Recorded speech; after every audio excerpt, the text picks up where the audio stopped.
Welcome to the entire story of Talzin, the ancient witch queen of Dathomir. Hey everyone, tonight we delve into the shadowed chronicles of one of the most enigmatic and powerful beings the galaxy has ever known. Mother Talzin, the ancient witch queen of Dathomir, whose mastery of dark magic could bend reality itself and whose maternal love would ultimately lead to her tragic downfall. This is a tale of power beyond imagination, of sacrifice that transcends mortal understanding, and of a mother's desperate love that would shake the very foundations of the Sith Empire. So before we begin this mystical journey, take a moment to like this video and subscribe if you truly enjoy these galactic legends. I've noticed that while many of you watch these stories night after night, only a small fraction actually subscribe. Your subscription really does help me continue bringing you these epic tales from across the stars. So if you find comfort in these stories, please consider hitting that subscribe button. If you're fascinated by the intricate political webs and dark magic of Game of Thrones, then you'll definitely want to check out my new channel, The Raven's Tales, where I explore the deepest mysteries of Westeros. I've added the link in the description below. I'm genuinely curious to know where you're listening from tonight, and what time it is in your corner of the world. There's something magical about knowing that these ancient stories are being shared across different time zones, connecting us all under the same starlit sky. Now settle in comfortably, dim those lights, and let's journey together to a time long ago in a galaxy far, far away. Listen now to this fragment from the final moments of our tale, when the crimson mists of Dathomir swirled with ancient power and the fate of the galaxy hung in the balance. The ancient stones of Dathomir trembled as Mother Talzin raised her arms toward the blood-red sky. Her ethereal form, woven from pure magic and maternal fury, towered above the ritual circle where she had once taught her daughters the sacred ways. Emperor Palpatine himself stood before her, his yellow eyes burning with Sith lightning, yet for the first time in decades, uncertainty flickered across his withered features. You think your lightsabers and your empire can destroy what has existed since the dawn of time itself. The Talzin's voice echoed across dimensions, carrying the weight of millennia. I am the mother of shadows, the keeper of secrets that predate your precious Sith. And tonight, Sheev Palpatine, you will learn what it means to face the wrath of Dathomir. The Emperor's blade ignited with a crimson hiss, but something in Talzin's ancient eyes suggested that steel alone would not decide this battle. For in her spectral hands she held power that even the master of the galaxy had never truly understood. But how did the most feared witch in galactic history come to face the Emperor in mortal combat? What ancient secrets drove her to challenge the very apex of Sith power? And why would a mother risk everything for children who are already lost to darkness? Our story begins not with this climactic confrontation, but in the mist-shrouded forests of Dathomir, where a young woman first learned that some kinds of love are powerful enough to reshape destiny itself. In the outer rim territories of the galaxy, where hyperspace lanes fade into forgotten paths and ancient worlds drift in eternal twilight, there exists a planet that even the most seasoned star pilots speak of only in whispers. Dathomir, shrouded in perpetual crimson mist and haunted by the echoes of primordial magic, stands as a testament to powers that predate the Republic itself. Here, beneath skies that bleed red at dawn and purple at dusk, twisted forests of gnarled nightwood stretch endlessly across continents unmarked by civilization. The very air shimmers with otherworldly energy, and the moons that circle overhead seem to pulse with their own malevolent life. This is not a world shaped by the familiar touch of the Force as the Jedi understand it, but by something far older, far more primal, and infinitely more dangerous. You find yourself walking the ancient paths of this forsaken world, not as a conqueror or explorer, but as a seeker of truth. Your steps echo softly against stones that have witnessed millennia of ritual and sacrifice, of power passed down through generations of women who learned to speak with spirits and command the very essence of life and death. The force flows differently here, twisted through crystals of bone and veins of ichor that pulse beneath the planet's surface like the heartbeat of some sleeping giant. Your guide through these haunted lands is Caecina, one of the last surviving Nightsisters who remembers the old ways. Her weathered face bears the ritual scars of her sisterhood, and her eyes hold the weight of watching an entire civilization burn. She moves through the mist with the grace of one who has walked these paths since childhood, her gnarled staff tapping against ancient stones as she leads you deeper into the heart of darkness. "The outsiders never understood," she says, her voice carrying the melodic accent of her people. "They called us witches, as if that word could contain the truth of what we were. We were the daughters of Dathomir, the keepers of magic that flowed through our veins like blood, and she, our mother, was the greatest of us all." The temple complex rises before you like a monument to forgotten gods. Towering spires of bone and stone twist toward the crimson sky, their surfaces carved with symbols that seem to shift and writhe in your peripheral vision. Here, in chambers lit by the ethereal glow of spirit ichor, the Nightsisters once gathered to commune with the dead and weave spells that could reach across the galaxy itself. As you ascend the ancient steps, each worn smooth by countless generations of bare feet, you can feel the weight of history pressing down upon you. The very stones seem to whisper of rituals performed in darkness, of young women learning to bind shadows to their will, and of a power that grew with each passing generation until it could challenge the mightiest Sith lords. Caecina pauses at the entrance to the great hall, her hand resting on carved symbols that pulse with a faint inner light. "It was here," she whispers, "that she first spoke the words that would bind her fate to Dathomir itself. Even as a child, we knew she was different. The spirits answered her call before she learned to speak their names. The dead themselves bowed before her presence." The hall beyond stretches into shadow, its vaulted ceiling disappearing into darkness above. Pools of luminescent ichor cast dancing shadows on the walls, and the air itself seems thick with the residue of countless rituals. Here, in this sacred space, generations of Nightsister mothers had ruled their people with wisdom and power that outsiders could barely comprehend. But it is not the grandeur of the architecture that captures your attention, nor the obvious signs of ancient power that permeate every surface. It is the subtle details that speak of a civilization that valued knowledge above conquest, tradition above innovation, and the bonds between mothers and daughters above all else. You see it in the way the chambers are arranged, each one designed to nurture and protect rather than intimidate.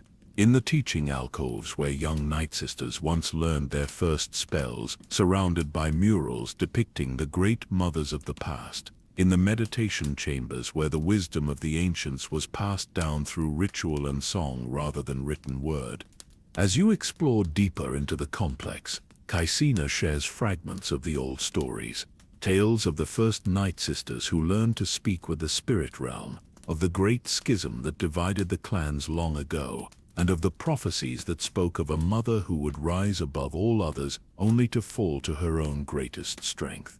She was born during the time of shadows, Caecina explains, her voice growing softer as the weight of memory settles upon her. When the old mother lay dying, and the clans gathered to choose her successor, but the spirits had already chosen. They whispered her name in the sacred pools before she drew her first breath.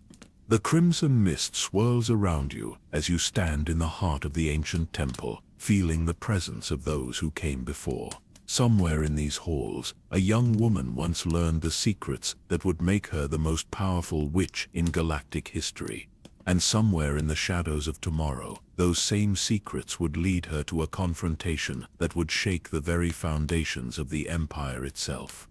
In the deep chambers beneath the temple, where the very bones of Dathomir pulse with ancient power, Caecina leads you to a pool of spirit ichor that glows with an inner light. The luminescent liquid swirls with memories of ages past, and as you gaze into its depths, the story of Mother Talzin begins to unfold like a flower blooming in darkness.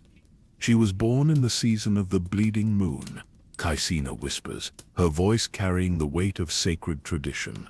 When the celestial alignment spoke of great change coming to our world, the old mother, Zalem, had ruled for 7 decades, but her strength was failing, and the spirits whispered that her time was drawing to an end.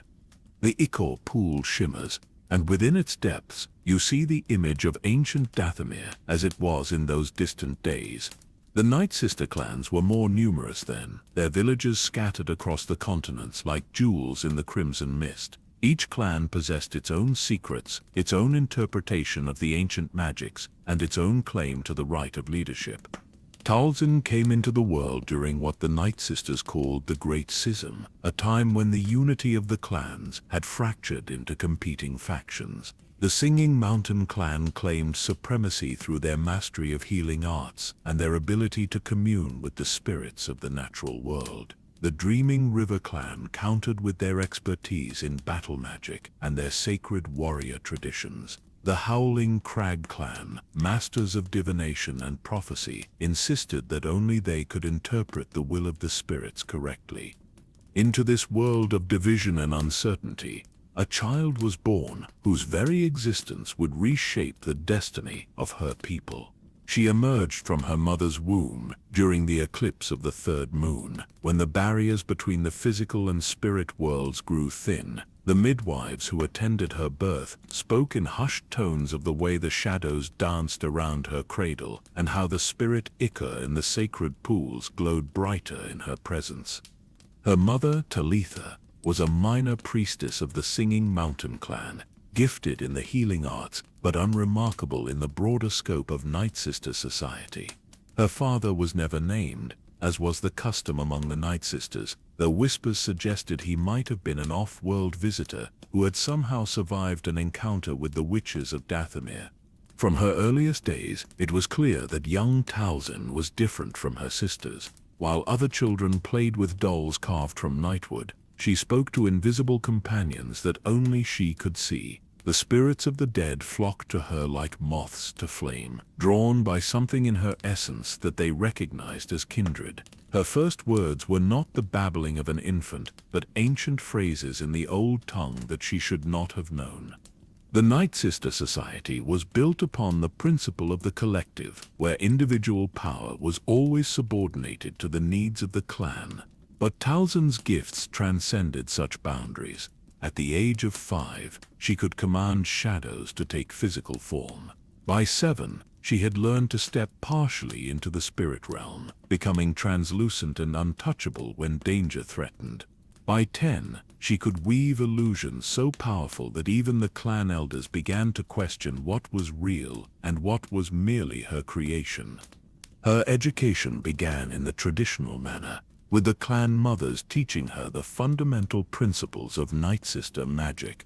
She learned to read the sacred texts carved into bone tablets, to identify the properties of various herbs and minerals, and to perform the basic rituals that connected the living to the dead. But where other students struggled to grasp even the simplest concepts, Talzin absorbed knowledge like parched earth drinks rain. The old ways of the Nightsisters were not codified in books or scrolls, but passed down through oral tradition and ritual practice. Each clan guarded its secrets jealously, sharing them only with blood relatives and chosen successors. But Talzin seemed to know things that had never been taught to her, drawing upon wells of knowledge that existed beyond the memory of her instructors. Her first major demonstration of power came during her 13th year, when raiders from a rival clan attempted to steal sacred artifacts from the Singing Mountain Temple.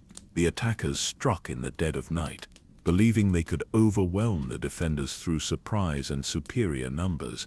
They had not counted on the girl who stepped out of the shadows like a wraith given form. Talzin did not fight the raiders in the traditional sense.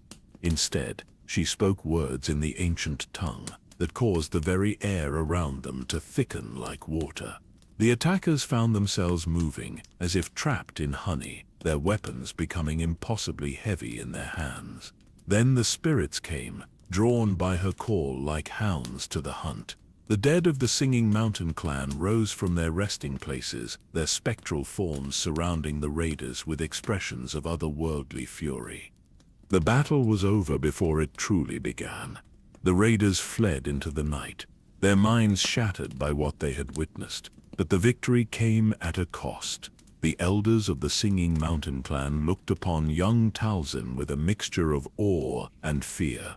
She had saved them, but in doing so she had revealed the true extent of her power. They realized that she was not simply a gifted student, but something far more dangerous and unpredictable. Word of the incident spread quickly among the clans. The Dreaming River matriarch spoke of ancient prophecies that foretold the coming of a child who would either unite the Nightsisters or destroy them utterly. The Howling Crag seers cast their bones and read portents in the movement of the stars, all pointing toward the same conclusion that change was coming, and it would be brought by one who could command both the living and the dead. As Talzin grew into young womanhood, her reputation preceded her wherever she went. She was invited to participate in inter-clan gatherings, where the most skilled practitioners of the dark arts would demonstrate their abilities. At these events, she would watch quietly as masters of illusion conjured phantoms from thin air, as healers mended broken bones with a touch, as warriors called upon the spirits to guide their aim in battle. Then, when it was her turn to demonstrate her skills, Talzin would perform feats that left the assembled elders speechless. She could reach across the galaxy itself, her consciousness touching distant worlds and alien minds. She could peer into the flow of time, seeing echoes of possible futures spreading out like branches of a vast tree. Most remarkably, she could bind her own essence to the physical realm in ways that made her nearly impossible to destroy. The traditional hierarchy of the Nightsister clans began to break down in the face of her unprecedented abilities. Young sisters from every clan sought her out, hoping to learn even a fraction of her techniques. The elders found themselves deferring to her judgment on matters of great importance, recognizing that her connection to the spirit realm gave her insights that surpassed their own. But with great power came great responsibility, and Talzin began to see the fractures that were spreading through Nightsister society. The old ways that had sustained her people for millennia were proving inadequate to deal with the changing galaxy around them. Off-world visitors were becoming more common, bringing with them technologies and philosophies that challenged the traditional beliefs of her people. Some clans advocated for isolation, believing that contact with the outside galaxy would contaminate their pure connection to the spirits. Others argued for selective engagement, trading their services as healers and advisors for the resources they needed to maintain their way of life. A few radical voices even suggested that the Nightsisters should abandon Dathomir entirely, seeking new homes among the stars where their abilities might be better appreciated. In the midst of this growing discord, the old Mother Zalem finally succumbed to the weight of her years.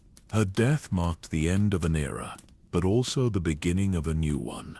According to ancient tradition, the clans would gather for the trials of ascension, where potential successors would compete for the right to become the new mother of all Nightsisters. The trials were not merely tests of magical ability, but examinations of wisdom, leadership, and the capacity to unite the fractured clans under a single banner. Candidates would be required to demonstrate their mastery of every aspect of Nightsister culture, from the most delicate healing arts to the most devastating battle magic. As the clans began to put forward their champions, it became clear that Talzin was not just a candidate for leadership, but the inevitable choice. Her abilities had already surpassed those of any living Nightsister, and her vision for the future offered hope for a people caught between the dying embers of the old ways and the uncertain promise of what was to come. Yet even as she prepared for the trials that would determine her fate, Talzin carried within her heart the seeds of a darkness that would eventually consume everything she held dear. For in learning to command the dead, she had also learned to understand the price of power, and in the depths of her expanding consciousness, she had glimpsed shadows of a future where her greatest strength would become her most terrible weakness. The spirits that whispered to her in the sacred pools spoke not only of triumph, but of tragedy. They showed her visions of sons lost to madness, of daughters falling beneath the blades of mechanical monsters, of herself facing a darkness so profound that even her vast powers might not be enough to overcome it. But these were concerns for tomorrow. Today she was simply a young woman standing on the threshold of destiny, preparing to claim a birthright that had been written in the stars long before she drew her first breath. The trials awaited, and with them, the chance to reshape the future of the Nightsisters according to her will. In the depths of the spirit Ica pool, her story continued to unfold, each ripple revealing new layers of the legend that would echo through the ages. And in the shadows of the ancient temple, you listen with growing fascination to the tale of how a gifted child became the most powerful witch in galactic history. The sacred grove, where the trials of ascension would take place, lay at the heart of Dathomir, where the planet's spiritual energy converged like rivers flowing into a vast ocean. Ancient trees with bark like polished bone rose toward the crimson sky, their branches intertwining to form a natural cathedral that had witnessed the coronation of countless mothers throughout the millennia. Kaisina's voice grows heavy with reverence as she describes the gathering of the clans. Never before had so many Nightsisters come together in one place.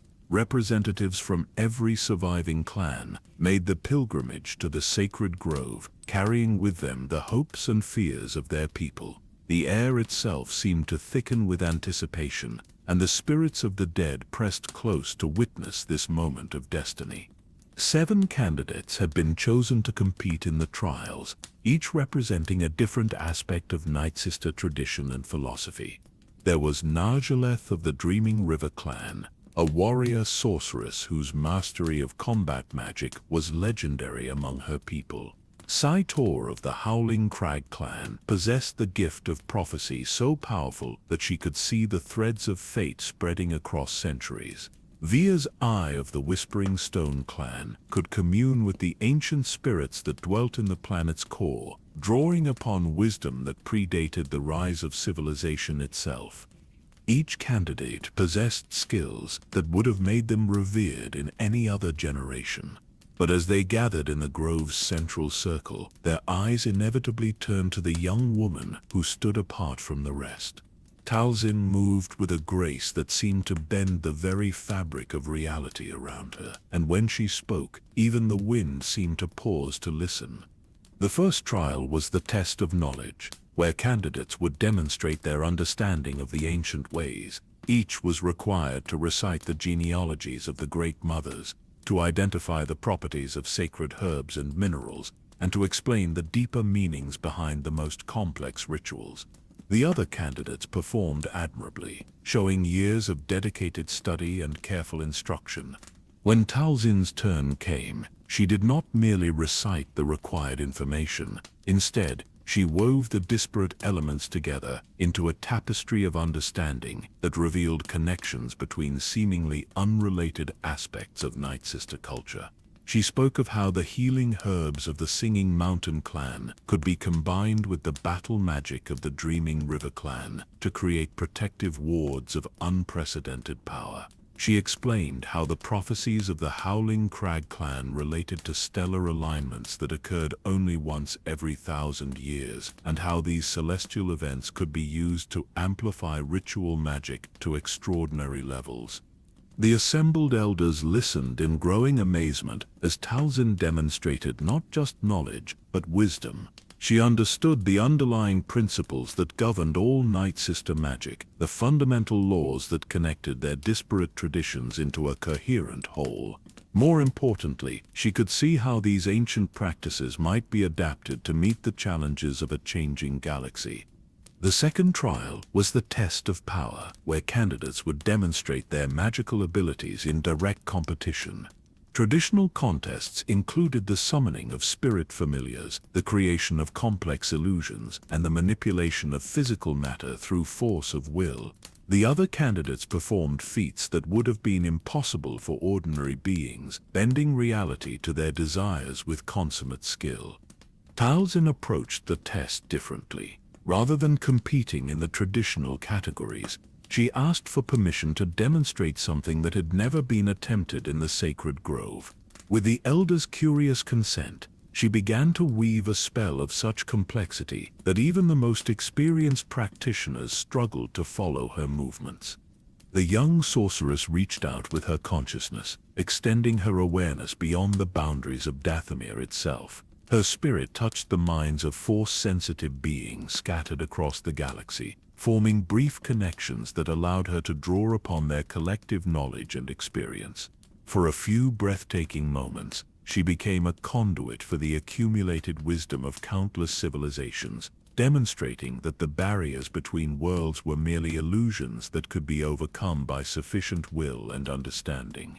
The display left the assembled Nightsisters speechless. Never before had they witnessed such a profound demonstration of magical ability. Talzin had not merely shown them power, but had revealed new possibilities for what their people might become.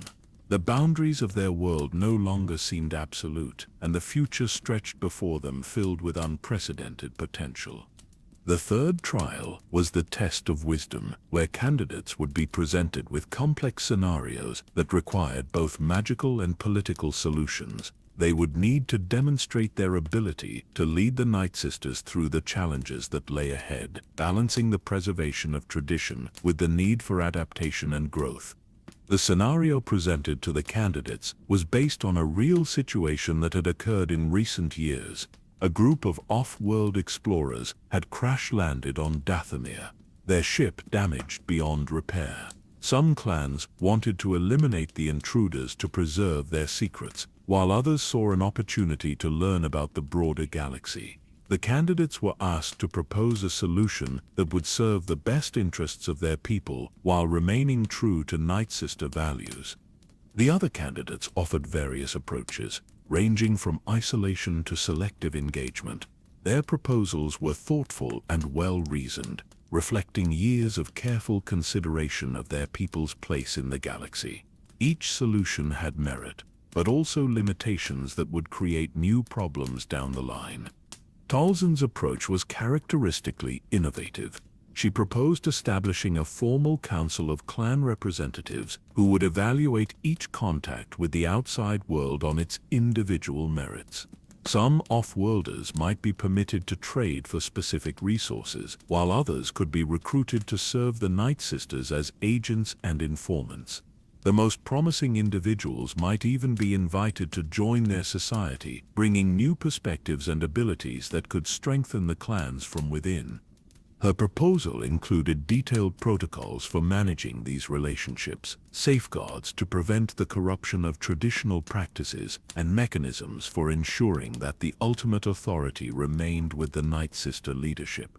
Most importantly, she outlined a vision for gradually expanding their influence beyond Dathomir, using their unique abilities to become a power that could shape galactic events according to their will. The final trial was the test of unity, where candidates would need to demonstrate their ability to bring the fractured clans together under a single banner. Each was given one day to present their vision for the future of the Nightsisters and to convince the assembled representatives that they possessed the qualities necessary to lead their people through the challenges ahead. The other candidates spoke eloquently of their plans for preserving tradition, strengthening defenses, and maintaining the purity of their culture. Their speeches were moving tributes to the values that had sustained the Nightsisters for millennia, and many in the audience found themselves nodding in agreement with these familiar themes. When Talzin rose to speak, the sacred grove fell silent.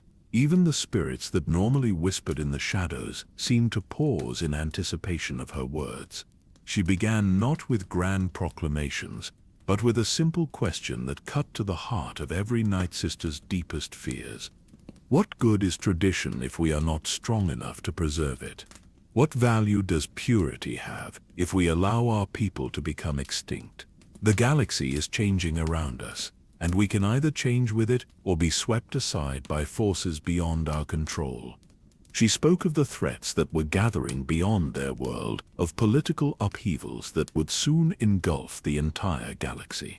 She described technologies that could destroy entire planets, and philosophies that viewed the Force as a tool to be mastered rather than a sacred mystery to be revered. Most ominously, she warned of dark powers that were already aware of Dathomir's existence and were merely waiting for the right moment to strike. "We have lived in isolation for too long," Talzin continued, her voice carrying the weight of prophecy. "We have allowed ourselves to become weak through division and complacency, but we possess gifts that the galaxy has never seen, abilities that could make us the most powerful force in known space. We could become the protectors of ancient wisdom, the guardians of sacred knowledge, the mothers of a new age." Her vision for the future was both ambitious and terrifying. She proposed uniting not just the Nightsister clans, but all Force-sensitive groups who shared their reverence for the deeper mysteries of existence. She described a network of allies and agents that would span the galaxy, gathering information and resources while working to preserve the old ways against the encroaching darkness. The assembled representatives listened with growing excitement as Talzin outlined her plans. She would establish training programs that would allow the most gifted members of each clan to develop their abilities beyond traditional limits. She would create research facilities where ancient texts could be studied and new techniques developed. Most importantly, she would forge alliances with other groups who understood the true nature of the Force, building a coalition that could stand against any threat. When she finished speaking, the sacred grove erupted in unprecedented displays of approval. Representatives from every clan rose to pledge their support, recognizing that they had found not just a leader, but a visionary who could guide them into a new era of power and influence. The formal ceremony of investiture took place at midnight, when the barriers between the physical and spiritual realms were at their thinnest. The surviving elders of the great clans came forward one by one, each offering their clan's sacred artifacts as symbols of their allegiance. Ancient crowns of bone and crystal, ceremonial daggers that had tasted the blood of 1,000 rituals, and scrolls containing the deepest secrets of each tradition were laid at Talzin's feet. As the ceremony reached its climax, Talzin underwent the final transformation that would bind her permanently to her role as Mother of all Nightsisters. The ritual involved merging her consciousness with the collective spirit of Dathomir itself, creating a connection that would allow her to draw upon the planet's vast reserves of spiritual energy. The process was both ecstatic and agonizing, as her individual identity expanded to encompass the hopes and fears of her entire people. She felt the weight of millennia of tradition settling upon her shoulders, but also the exhilarating rush of power that came with becoming the living embodiment of Nightsister civilization. When the ceremony ended, the woman who had been merely Talzin was gone, replaced by something far greater and far more dangerous. Mother Talzin stood in the sacred grove, her form shimmering with otherworldly energy, her eyes reflecting the wisdom of ages and the terrible burden of absolute responsibility. The gathered representatives bowed before their new leader, recognizing that they had witnessed the birth of a legend. But in the depths of the spirit realm, ancient powers stirred uneasily, sensing that the galaxy's delicate balance had shifted in ways that would have consequences far beyond a mist-shrouded world of Dathomir. The trials were over, but the real test was just beginning. Mother Talzin had claimed the power to reshape the destiny of her people, but she had also inherited the responsibility of protecting them from enemies that she could barely imagine. The galaxy was vast and full of dangers, and even the most powerful witch in Nightsister history would find that some challenges could not be overcome through magic alone. The years following Mother Talzin's ascension to power were marked by an unprecedented expansion of Nightsister influence throughout the galaxy. From her throne in the deepest chambers of the ancient temple, she wove a web of connections that stretched across star systems, gathering information and resources while carefully concealing the true extent of her growing power. But it was during the 3rd year of her reign that she encountered the presence that would ultimately seal her fate. Kaisina's voice drops to barely above a whisper as she describes the day the stranger came to Dathomir. He arrived without fanfare, his ship landing in the neutral zone between the clan territories. At first, we thought him just another foolish explorer drawn by rumors of our world's mysteries. But Mother Talzin recognized him immediately for what he was, and the game that would define the rest of her existence began. The stranger who emerged from the sleek vessel bore the appearance of a distinguished senator from the core worlds, his manner polished and his words carefully chosen. He introduced himself as Sheev Palpatine, a representative of the Galactic Republic who had come to discuss matters of mutual interest. His presence radiated an aura of authority and control that most beings found compelling, but to the Nightsisters, he was something far more dangerous. Mother Talzin received him in the Hall of Shadows, where the spiritual energy of Dathomir was most concentrated. The chamber's walls were lined with the preserved remains of ancient mothers, their skeletal forms serving as both decoration and reminder of the continuous line of power that stretched back to the dawn of Nightsister civilization. Spirit ichor flowed in channels carved into the floor, creating patterns that would have driven lesser minds to madness. "Welcome to Dathomir, Lord Sidious," Talzin said, her voice carrying the weight of absolute certainty. She had seen through his disguise immediately, recognizing the dark power that lurked beneath his carefully constructed facade. "I trust your journey from Coruscant was pleasant." The revelation that she knew his true identity should have been shocking, but Palpatine merely smiled with the confidence of one who had anticipated such insight. "Your reputation for perception is well deserved, Mother Talzin. I had hoped we might speak as equals without the need for pretense or deception." The conversation that followed would shape the destiny of the galaxy in ways that neither participant fully comprehended. Palpatine spoke of his vision for the future, of a new order that would bring peace and stability to a chaotic galaxy. He described the weaknesses of the Republic, the corruption that had infected every level of government, and the need for strong leadership to guide civilization through the challenges ahead. Talzin listened with the patience of one who had mastered the art of reading between the lines. She understood that the Sith Lord was not merely sharing his philosophy, but was probing for weakness, testing her reactions to determine how she might be useful to his grand design. In return, she offered glimpses of her own power, demonstrating abilities that made even the future Emperor pause in consideration. "Your mastery of the Force is impressive," Palpatine observed, watching as Talzin caused the spirit ichor to rise from its channels and dance in the air around them. "But it is different from the techniques I have studied, more primal perhaps, more connected to the fundamental forces that govern reality itself."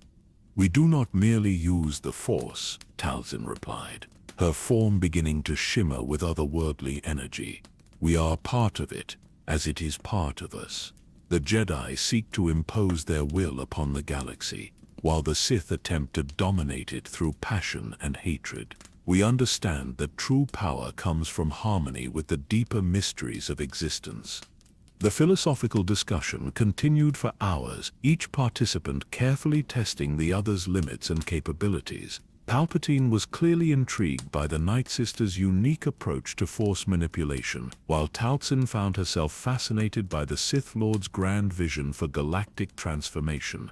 Both recognized that they could benefit from an alliance, but neither was willing to subordinate themselves to the other. The bargain they eventually struck was a masterpiece of diplomatic complexity.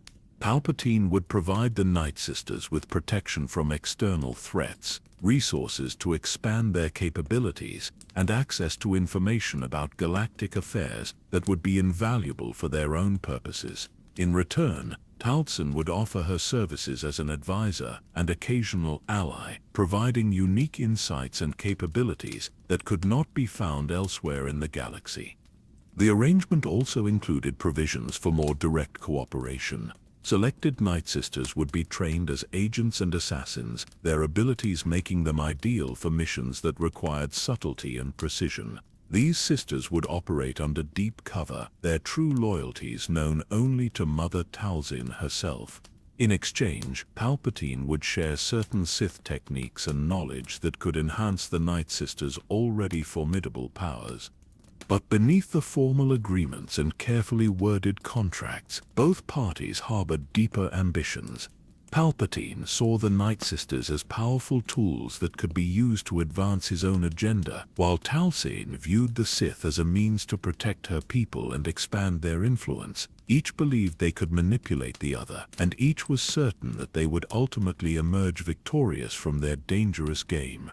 The first test of their alliance came when Palpatine requested assistance in eliminating a group of Jedi who had begun investigating his activities too closely. The mission required skills that even the most accomplished Sith assassins lacked, the ability to strike from the shadows without leaving any trace that could be followed back to their employer. Talzin selected 3 of her most skilled daughters for the task, sisters who had mastered the art of moving between the physical and spiritual realms at will. They infiltrated the Jedi Temple itself, using their unique abilities to remain undetected while they gathered intelligence about their targets. When the time came to strike, they did so with surgical precision, making the deaths appear to be the result of natural causes rather than assassination. The success of the mission impressed even Palpatine, who had not fully understood the extent of Nightsister capabilities. But it also marked the beginning of a pattern that would define their relationship for years to come. Each successful collaboration led to requests for more dangerous and morally ambiguous tasks, gradually drawing the Nightsisters deeper into the web of conspiracy and betrayal that surrounded the Sith Lord. As their partnership developed, Talzin found herself walking an increasingly precarious tightrope between cooperation and resistance. She provided the services that Palpatine requested, but always with careful limitations that preserved her own autonomy and protected her people's interests. She shared knowledge and resources, but never revealed the full extent of her capabilities or the true nature of her long-term plans. The most challenging aspect of their relationship was the constant need for vigilance. Palpatine was a master manipulator who viewed every interaction as an opportunity to gain advantage, while Talzin possessed intuitive abilities that made her nearly impossible to deceive. Their meetings became elaborate dances of revelation and concealment, each participant carefully managing the information they shared while probing for weaknesses in the other. One of the most significant developments in their alliance came when Palpatine introduced Talzin to Count Dooku, his new apprentice and the public face of the separatist movement. The former Jedi Master was everything that Palpatine was not, noble in bearing and apparently sincere in his desire to reform the galaxy.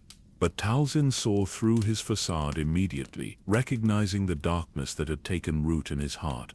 "Your new apprentice is conflicted," she observed during one of their private meetings.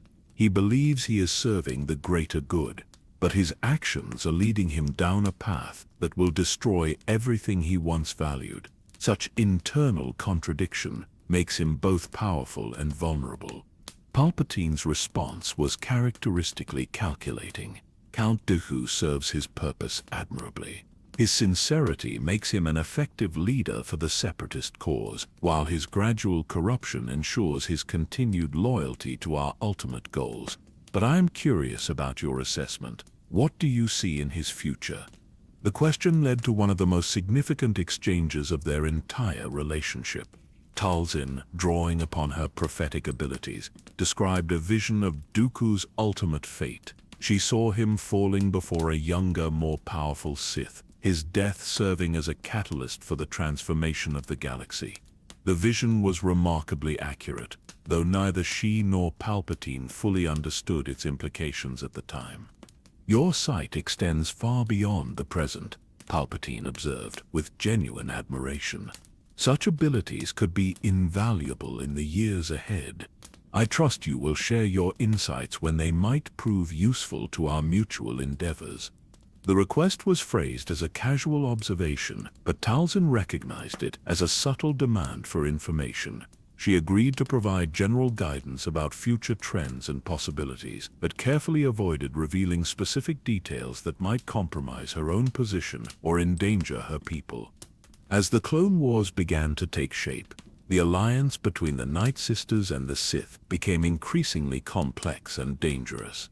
Talzin found herself providing resources and personnel for both sides of the conflict, maintaining a careful balance that kept her options open while advancing her own agenda.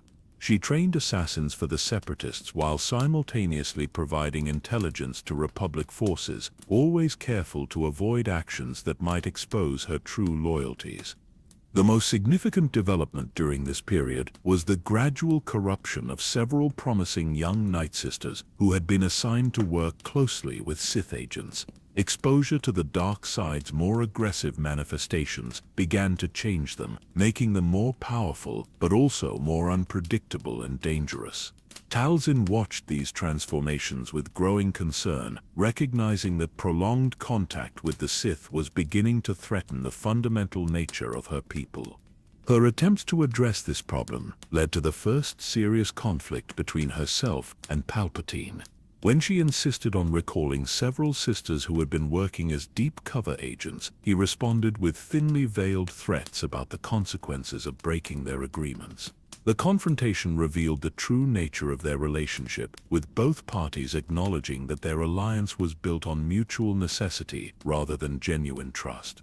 "You forget yourself, Mother Talzin," Palpatine said, his voice carrying the weight of absolute authority. "The agreements we have made are not suggestions to be honored or ignored at your convenience. They are binding obligations that serve both our interests." Talzin's response was equally forceful. "I have never forgotten my responsibilities to my people, Lord Sidious, and I will not allow your ambitions to destroy what has taken millennia to build. We are allies, not servants, and our cooperation depends on mutual respect for each other's boundaries." The confrontation ended without resolution, but it established a new dynamic in their relationship. Both parties understood that their alliance was entering a more dangerous phase, where the potential for conflict was growing even as their mutual dependence increased. The careful balance they had maintained for years was becoming increasingly unstable, and neither was certain how much longer it could be sustained. In the depths of the spirit realm, the ancestors of the Nightsisters whispered warnings about the price of dealing with the Sith. They spoke of ancient prophecies that foretold the destruction of their civilization through its own ambition, and of the terrible cost that would be paid for seeking power beyond the bounds of wisdom. But their warnings went unheeded, drowned out by the immediate pressures of galactic politics and the seductive promise of influence beyond their homeworld. The stage was set for the tragedy that would follow. As Mother Talzin continued her dangerous game with forces that she believed she could control, but which would ultimately consume everything she held dear. In the deepest chambers of the Nightsister Temple, where the boundary between life and death grew thin as gossamer, Mother Talzin began the work that would define her legacy and seal her doom. The crimson glow of spirit ichor illuminated ancient surgical tables carved from the living bone of the planet itself, while shadows danced across walls inscribed with formulas that merged science with sorcery in ways that would have horrified both Jedi and Sith alike. Kaisina's voice trembles as she describes the rituals that took place in those forbidden chambers. She called it the Great Work, the creation of perfect warriors who would serve as both sword and shield for our people. But we who witnessed the transformations understood that she was tampering with forces that should have remained undisturbed, reshaping the very essence of life itself to serve her vision of the future. The first subject of Mother Talzin's experiments was a young Nightbrother named Savage Opress, whose physical strength and natural aggression made him an ideal candidate for enhancement. He had volunteered for the process, driven by a desire to prove himself worthy of serving the Nightsisters in their growing conflict with the galaxy's dark powers. But nothing in his warrior training had prepared him for the transformation that awaited him. The ritual began at the darkest hour of night, when the spiritual energies of Dathomir reached their peak intensity. Savage was placed upon the central altar, his body surrounded by circles of power that would channel the planet's primal forces directly into his cellular structure. Ancient incantations in the old tongue mixed with precise applications of alchemical compounds, creating a synthesis of magic and science that had never been attempted on such a scale. Mother Talzin moved around the altar with the fluid grace of a conductor, orchestrating a symphony of transformation. Her hands wove patterns in the air that caused reality itself to ripple and bend, while her voice carried the authority of one who had mastered the fundamental forces of existence. The spirit ichor that flowed through channels carved into the floor began to glow with increasing intensity, responding to her will like a living thing. "Power flows through all things," she intoned, her words carrying the weight of absolute conviction. "But it can be concentrated, refined, and shaped according to the desires of those who understand its true nature. You have chosen to become more than mortal, my son. Tonight you will be reborn as something the galaxy has never seen." The transformation was both beautiful and terrible to witness. Savage's body began to change at the cellular level, his muscles expanding and hardening into something that was no longer entirely human. His skin took on a golden hue that seemed to pulse with inner light, while his eyes blazed with an intensity that spoke of power beyond mortal comprehension. Most dramatically, horns began to emerge from his skull, marking him as something that stood between the natural and supernatural realms. But the physical changes were only the beginning. As the ritual progressed, Mother Talzin began to weave connections between Savage's consciousness and the collective spirit of Dathomir itself. She granted him access to abilities that had been reserved for the most elite Nightsisters, allowing him to draw upon the planet's vast reserves of spiritual energy. The enhancement turned him into a living weapon of unprecedented capability, but it also bound him irrevocably to her will. When the transformation was complete, Savage Opress had become something that existed beyond the normal categories of life and death. He possessed the strength to crush Durasteel with his bare hands, the speed to move faster than most beings could perceive, and the durability to survive injuries that would have killed an ordinary warrior instantly. More importantly, he had been granted a connection to the dark side of the Force that made him a match for all but the most powerful Jedi and Sith. The success of the experiment filled Mother Talzin with a mixture of pride and trepidation. She had proven that the boundaries between species could be transcended through the proper application of Nightsister magic, but she had also created something that might ultimately prove impossible to control. Savage's enhanced abilities came with a corresponding increase in aggression and unpredictability, making him a dangerous ally even for someone of her considerable power. The true test of her creation came when Count Dooku arrived on Dathomir, seeking a new apprentice to replace the recently deceased Asajj Ventress. The Sith Lord had heard rumors of the Nightsister's capabilities, but he was unprepared for the reality of what Mother Talzin had accomplished. When Savage emerged from the shadows of the temple, his presence radiating menace like a physical force, even Dooku's composure was shaken. "Impressive," the Count observed, his lightsaber already in his hand, despite the apparent calm of his demeanor. "But power without discipline is merely destruction. How do you propose to ensure that your creation serves the greater cause rather than pursuing his own agenda?" Mother Talzin's response revealed the depth of her planning and the sophistication of her understanding of both magic and psychology. She had not simply enhanced Savage's physical capabilities, but had also implanted mental triggers that would allow her to control his actions from across the galaxy. The conditioning was subtle enough to avoid detection by most Force-sensitive beings, but absolute enough to ensure his unwavering loyalty to her cause. "He will serve because he has been made to serve," she replied, her tone carrying the confidence of one who had anticipated every possible objection.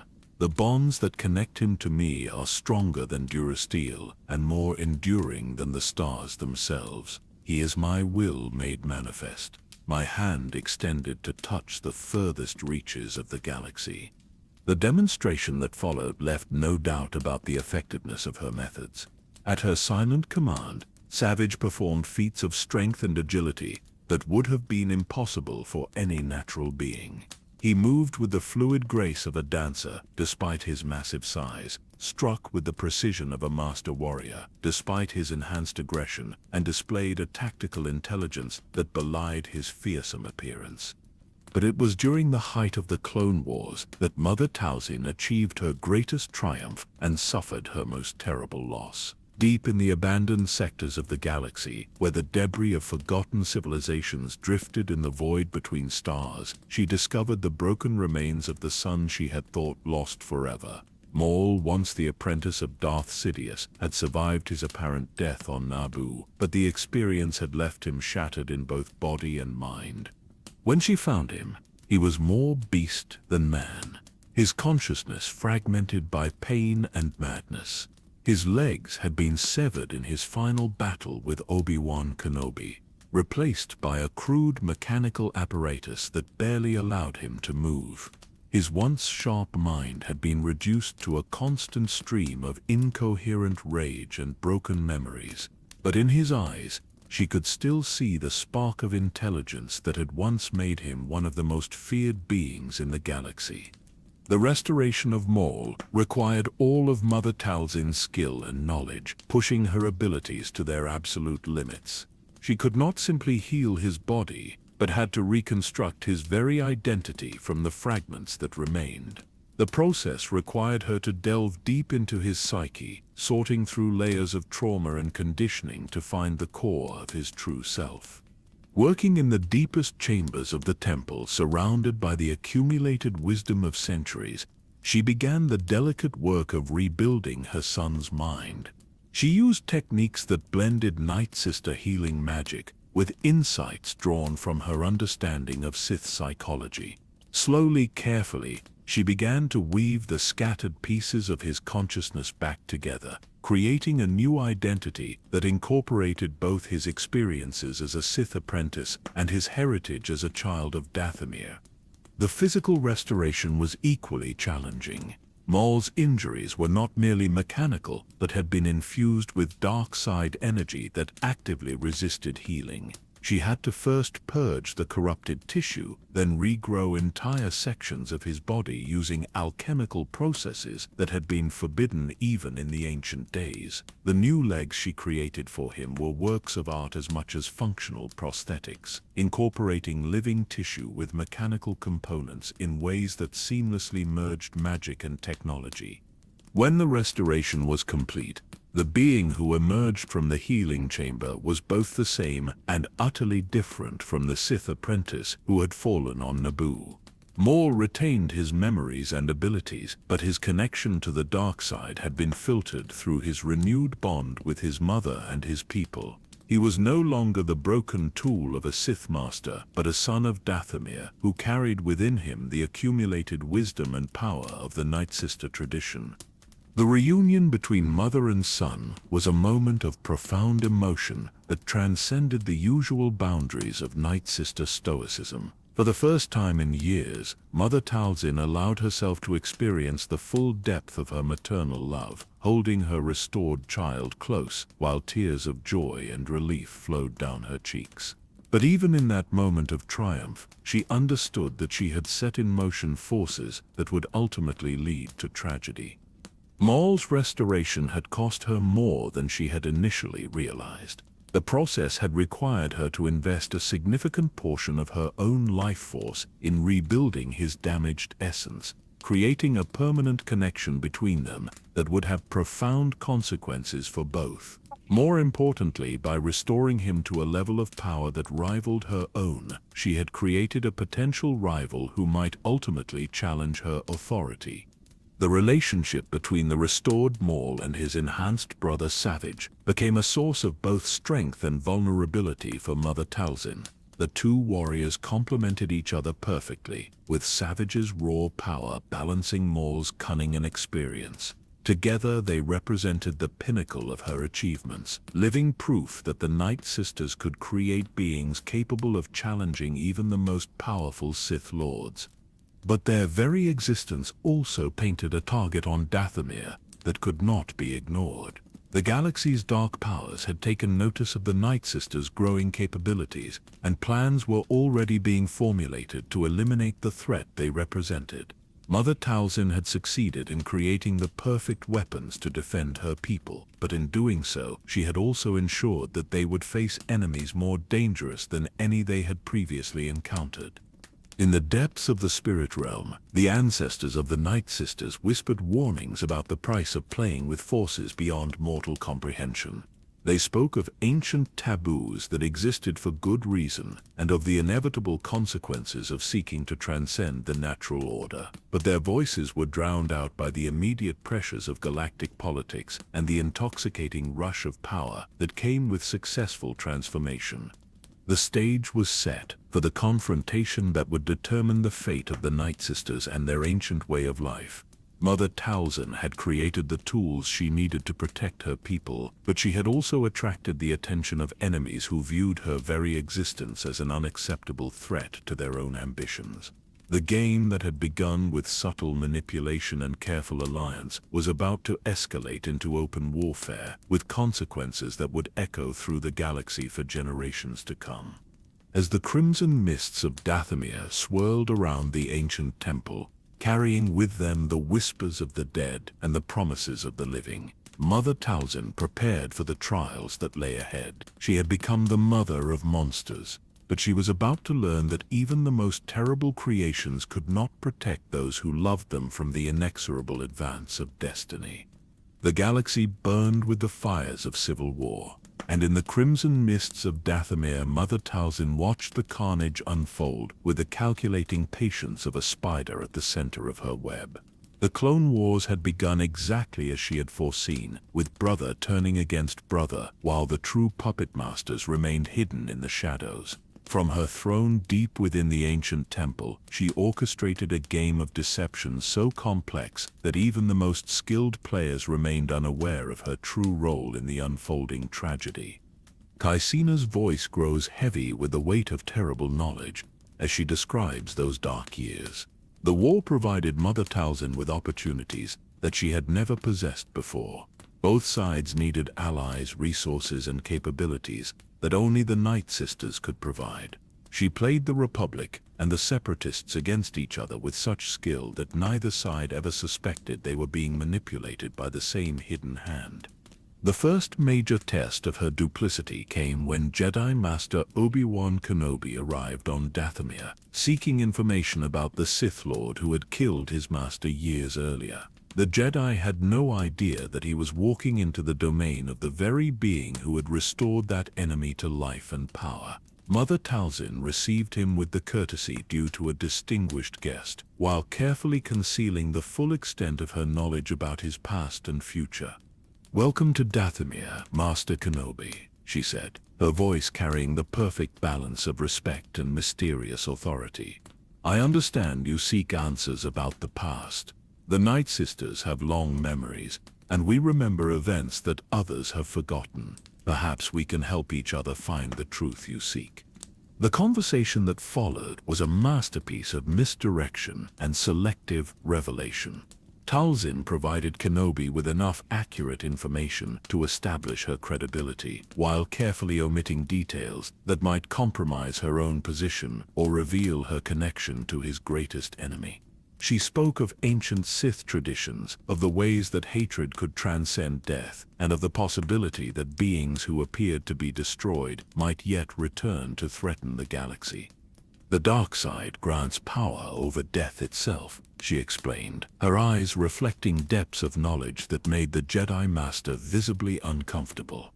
"Those who master its mysteries can survive injuries that would destroy ordinary beings. They can even return from apparent death, though the process inevitably leaves them changed in fundamental ways."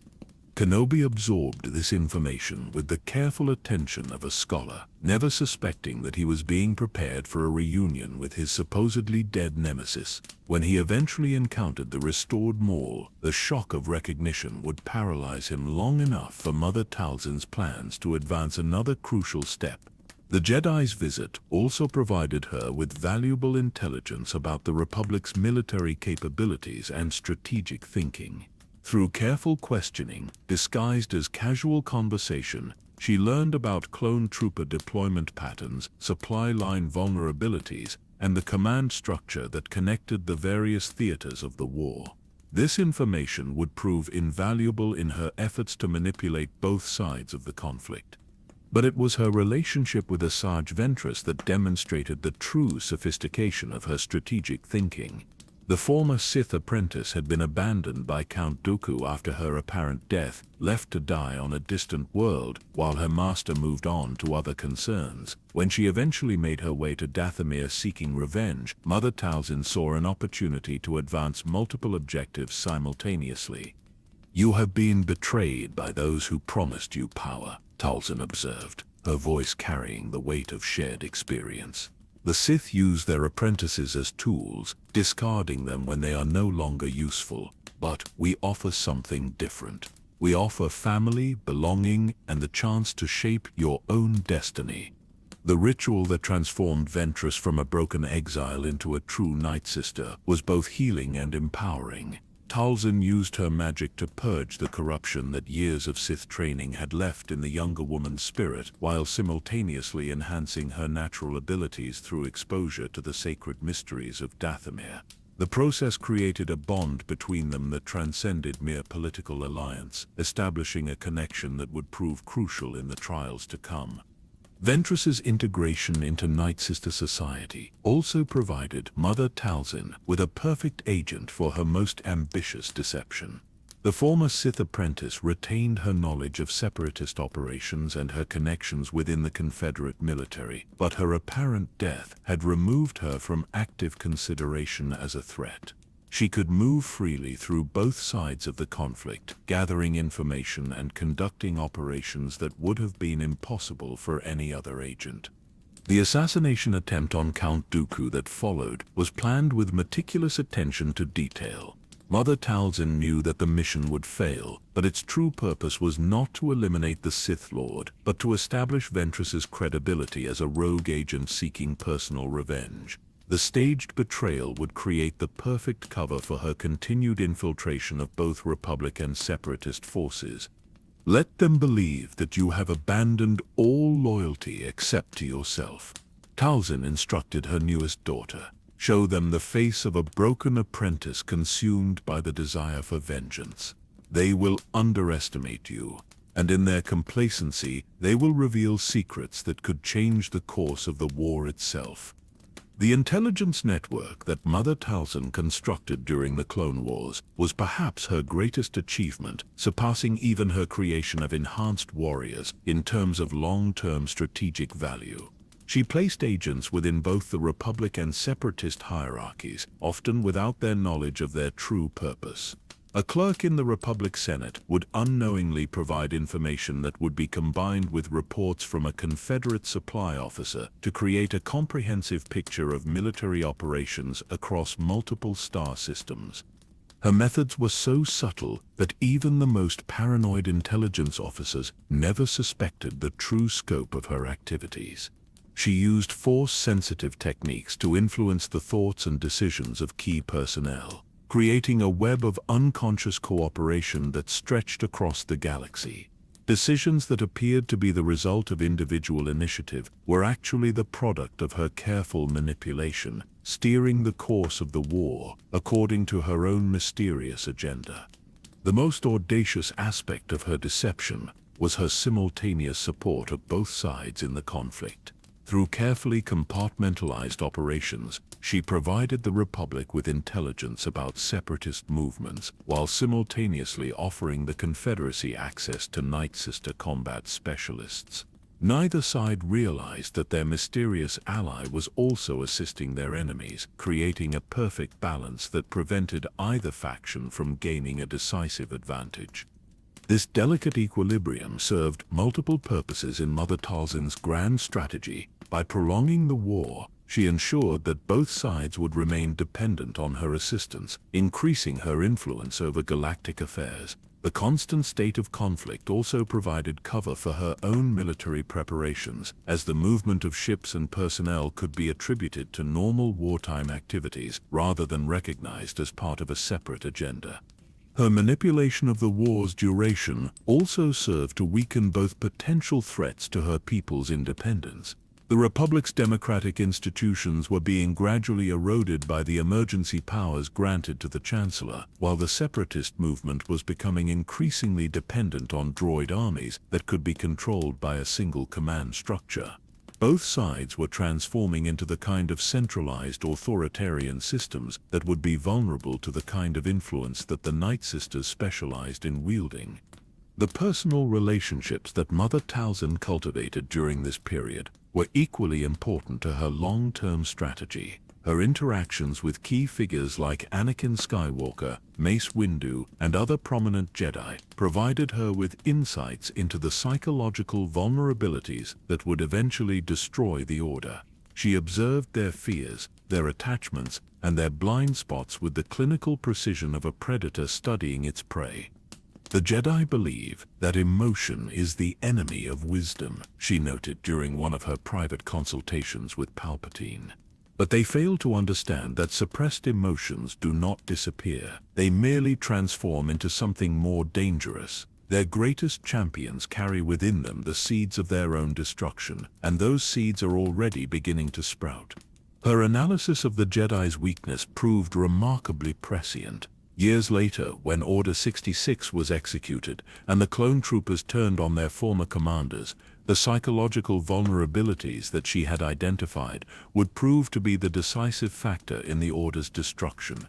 The Jedi's inability to recognize the depth of their own emotional attachments would leave them completely unprepared for the betrayal that awaited them. But perhaps the most sophisticated aspect of her Clone Wars strategy was her cultivation of alternative power structures that could survive the conflict's eventual conclusion. She established connections with criminal organizations, independent planets, and other groups that existed outside the formal military hierarchy. These relationships would provide her with continued influence regardless of which side ultimately emerged victorious from the war. The Shadow Collective that her son Maul eventually assembled was built upon foundations that she had laid during the Clone Wars. Her careful cultivation of relationships with Death Watch, the Pike Syndicate, and other criminal organizations created a network that could be activated when the time was right.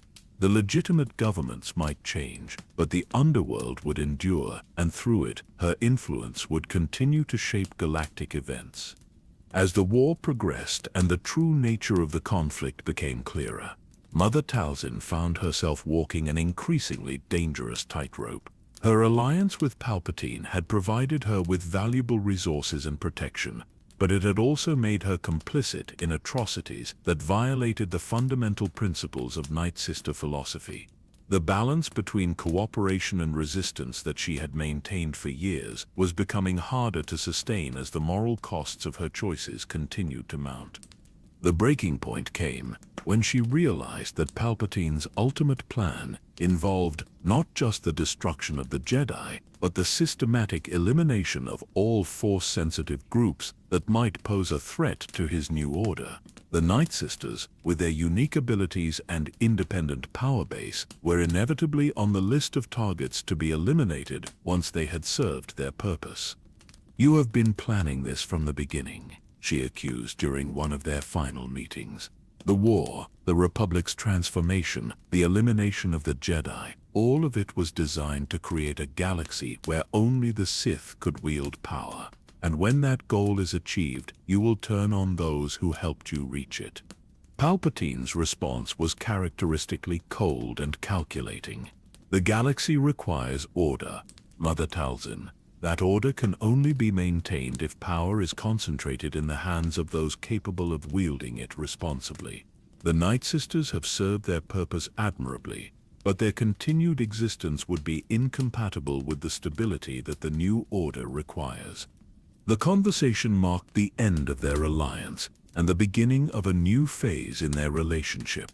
The careful cooperation that had characterized their interactions during the Clone Wars gave way to a more direct and dangerous form of competition. Both sides began to prepare for the inevitable confrontation that would determine which vision of the galaxy's future would ultimately prevail. In the depths of the Nightsister Temple, ancient prophecies spoke of a time when the daughters of Dathomir would face their greatest test. The spirits of the dead whispered warnings about the price of making deals with devils and the consequences of seeking power at the expense of principle. But their voices were drowned out by the immediate pressures of a galaxy at war and the seductive promise of influence that seemed to justify any sacrifice. The stage was set for the tragedy that would follow as the Clone Wars drew to their inevitable conclusion and the true nature of the conflict was finally revealed. Mother Talzin had played her role in the grand deception with masterful skill, but she was about to discover that even the most sophisticated players could find themselves outmaneuvered by opponents who were willing to sacrifice everything for victory. The dawn that broke over Dathomir on that fateful day carried with it the crimson promise of blood and the bitter taste of betrayal. In the ancient temple where generations of Nightsisters had gathered to celebrate their sacred mysteries, Mother Talzin stood before the assembled daughters of her people, her ethereal form shimmering with the power that had made her the most feared witch in the galaxy. But the spirits that whispered in the shadows spoke not of triumph, but of an ending that would sweep away everything she had built. Kaisina's voice breaks as she describes the morning of the massacre, her words heavy with the weight of unbearable memory. We felt it in the air itself, the approach of something dark and terrible. The spirit ichor in the sacred pools began to churn without cause, and the bones of our ancestors rattled in their resting places. Even the mists seemed to recoil from what was coming, as if the very essence of Dathomir understood that its children faced annihilation. The first sign of the approaching doom came from the orbital sensors that Mother Talzin had placed throughout the system. A massive fleet of separatist warships had emerged from hyperspace, their formation suggesting not a diplomatic mission, but a military operation of unprecedented scale. At their head flew the flagship of General Grievous, the cybernetic monster, whose reputation for slaughter had made him the most feared commander in the Confederate Navy. Mother Talzin received the reports with the calm demeanor of one who had long anticipated this moment. Her network of spies had warned her that Palpatine was growing tired of the alliance that had served both their purposes during the Clone Wars. The Nightsisters had become too powerful, too independent, and too knowledgeable about the true nature of the conflict. They represented a threat that the emerging empire could not tolerate, and their elimination had become a strategic necessity. "Gather the sisters," she commanded, her voice carrying across the temple complex with the authority of absolute power. "Call in our scattered daughters from across the galaxy. If we are to face destruction, we will do so together, as our ancestors did in the ancient days when the first darkness came to our world." The response to her call was immediate and overwhelming. From every corner of the galaxy, Nightsisters began to converge on Dathomir, abandoning their missions and assignments to answer their mother's final summons. They came in stolen ships and commandeered transports, their faces grim with the knowledge that they were returning not to victory, but to a last stand that would determine the fate of their entire civilization. The preparations for battle transformed the peaceful temple complex into a fortress of supernatural power. Ancient defensive systems that had not been activated for millennia were awakened, their crystalline cores pulsing with energy drawn from the planet's spiritual reservoirs. Barriers of pure force were erected around the most sacred sites, while ritual circles were prepared for the kind of magic that had been forbidden since the founding of the Nightsister Order. But even as her daughters prepared for war, Mother Talzin knew that conventional defenses would not be enough to repel the force that was arrayed against them. General Grievous commanded not just ships and droids, but the backing of the most powerful Sith Lord in galactic history. The cyborg general had been given unlimited resources and explicit instructions to ensure that no Nightsister survived the coming purge. The attack began at midday, when the crimson sun of Dathomir stood directly overhead and the spiritual energies of the planet reached their peak intensity. The first wave consisted of orbital bombardment designed to destroy the temple's defensive systems and eliminate the most dangerous concentrations of Nightsister power. The ancient stones that had withstood the test of millennia cracked and shattered under the assault, their accumulated spiritual energy bleeding into the atmosphere like luminous fog. Mother Talzin stood at the center of the temple's great hall, her form beginning to transcend the boundaries between physical and spiritual existence. Around her, the surviving daughters of her people prepared for the battle that would determine whether the Nightsister way of life would continue or be extinguished forever. The air itself seemed to thicken with anticipation as ancient powers stirred in response to the crisis. "They come to destroy us because they fear what we represent," she told her assembled daughters, her voice carrying the weight of prophecy. "We are the keepers of knowledge that predates their empires, the guardians of wisdom that threatens their vision of absolute control. But we are also the daughters of Dathomir, and we do not yield to fear." The ground assault that followed was unlike anything the galaxy had ever witnessed. Grievous led his droid armies into the temple complex with the mechanical precision of a being who had transformed war into an art form. His forces moved with coordinated efficiency, their programming optimized for the specific task of eliminating force-sensitive targets. They advanced through the ancient corridors like a tide of steel and death, their sensors calibrated to detect the unique energy signatures of Nightsister magic. The Nightsisters met them with a display of power that defied conventional understanding of warfare. Sisters who had mastered the art of combat magic fought alongside others who specialized in healing and protection, their combined abilities creating a synergy that multiplied their individual effectiveness. Shadows took physical form to strike at the invaders, while the spirits of the dead rose from their resting places to defend their living descendants. The battle that raged through the temple complex was as much a conflict between different philosophies of existence as it was a military engagement. The droids represented the mechanical precision of a galaxy that had reduced warfare to a matter of superior firepower and tactical calculation. The Nightsisters embodied an older way of thinking, one that recognized the spiritual dimensions of conflict and the power that could be drawn from connection to forces beyond material existence. But for all their supernatural abilities, the Nightsisters were ultimately overwhelmed by the sheer scale of the force arrayed against them. General Grievous had brought enough firepower to level entire cities, and his tactical genius allowed him to exploit every weakness in their defenses. One by one, the sacred chambers fell to his advancing forces, their ancient mysteries silenced by the harsh reality of modern warfare. The most tragic aspect of the massacre was the way it turned the Nightsisters' greatest strength into their most vulnerable weakness.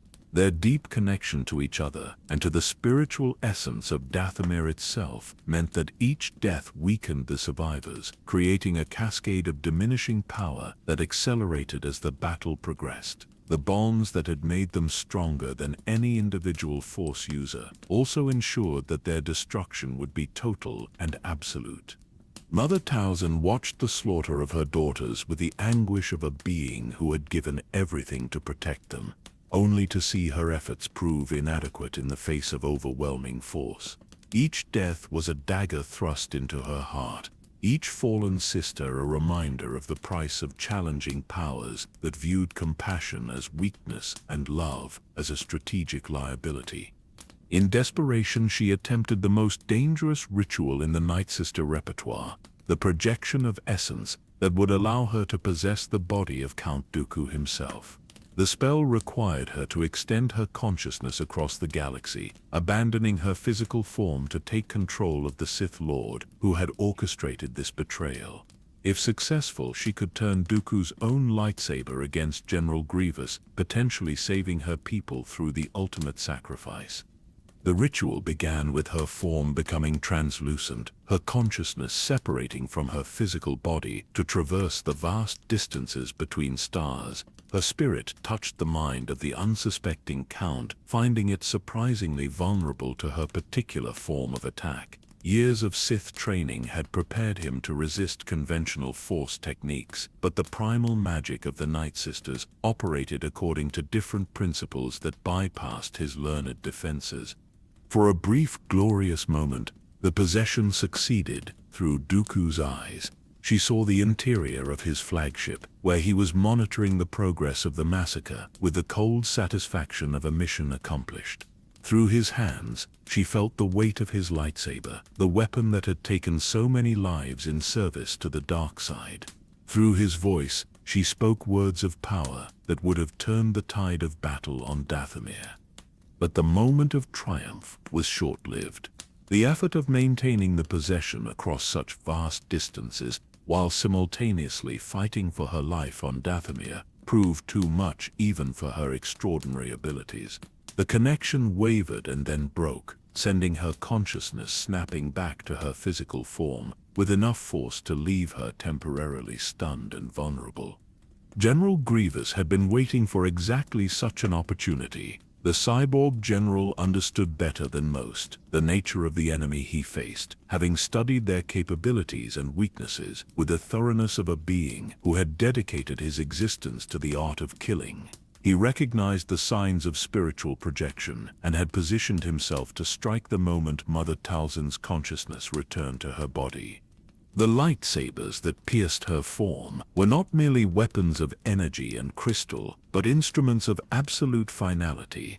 They had been specifically calibrated to disrupt the spiritual bonds that connected her to the Force, severing the metaphysical links that had sustained her power for decades. The pain was beyond anything she had ever experienced, not just physical agony, but the spiritual torment of feeling her connection to her people and her world being systematically destroyed. As her strength faded, Mother Talzin made one final gesture of defiance. With the last of her power, she cast a spell that would preserve the essential knowledge of the Nightsisters in hidden locations throughout the galaxy. The wisdom of her people would not die with her, but would wait in secret places for future generations to discover. Her legacy would endure, even if her civilization did not. The death of Mother Talzin marked the end of an era that had lasted for thousands of years. With her passing, the spiritual bonds that had connected the Nightsisters to each other and to Dathomir itself began to unravel. The survivors of the massacre found themselves cut off from the sources of power that had defined their existence, reduced to ordinary beings in a galaxy that had no place for their ancient ways. General Grievous surveyed the ruins of the temple complex with the satisfaction of a mission accomplished.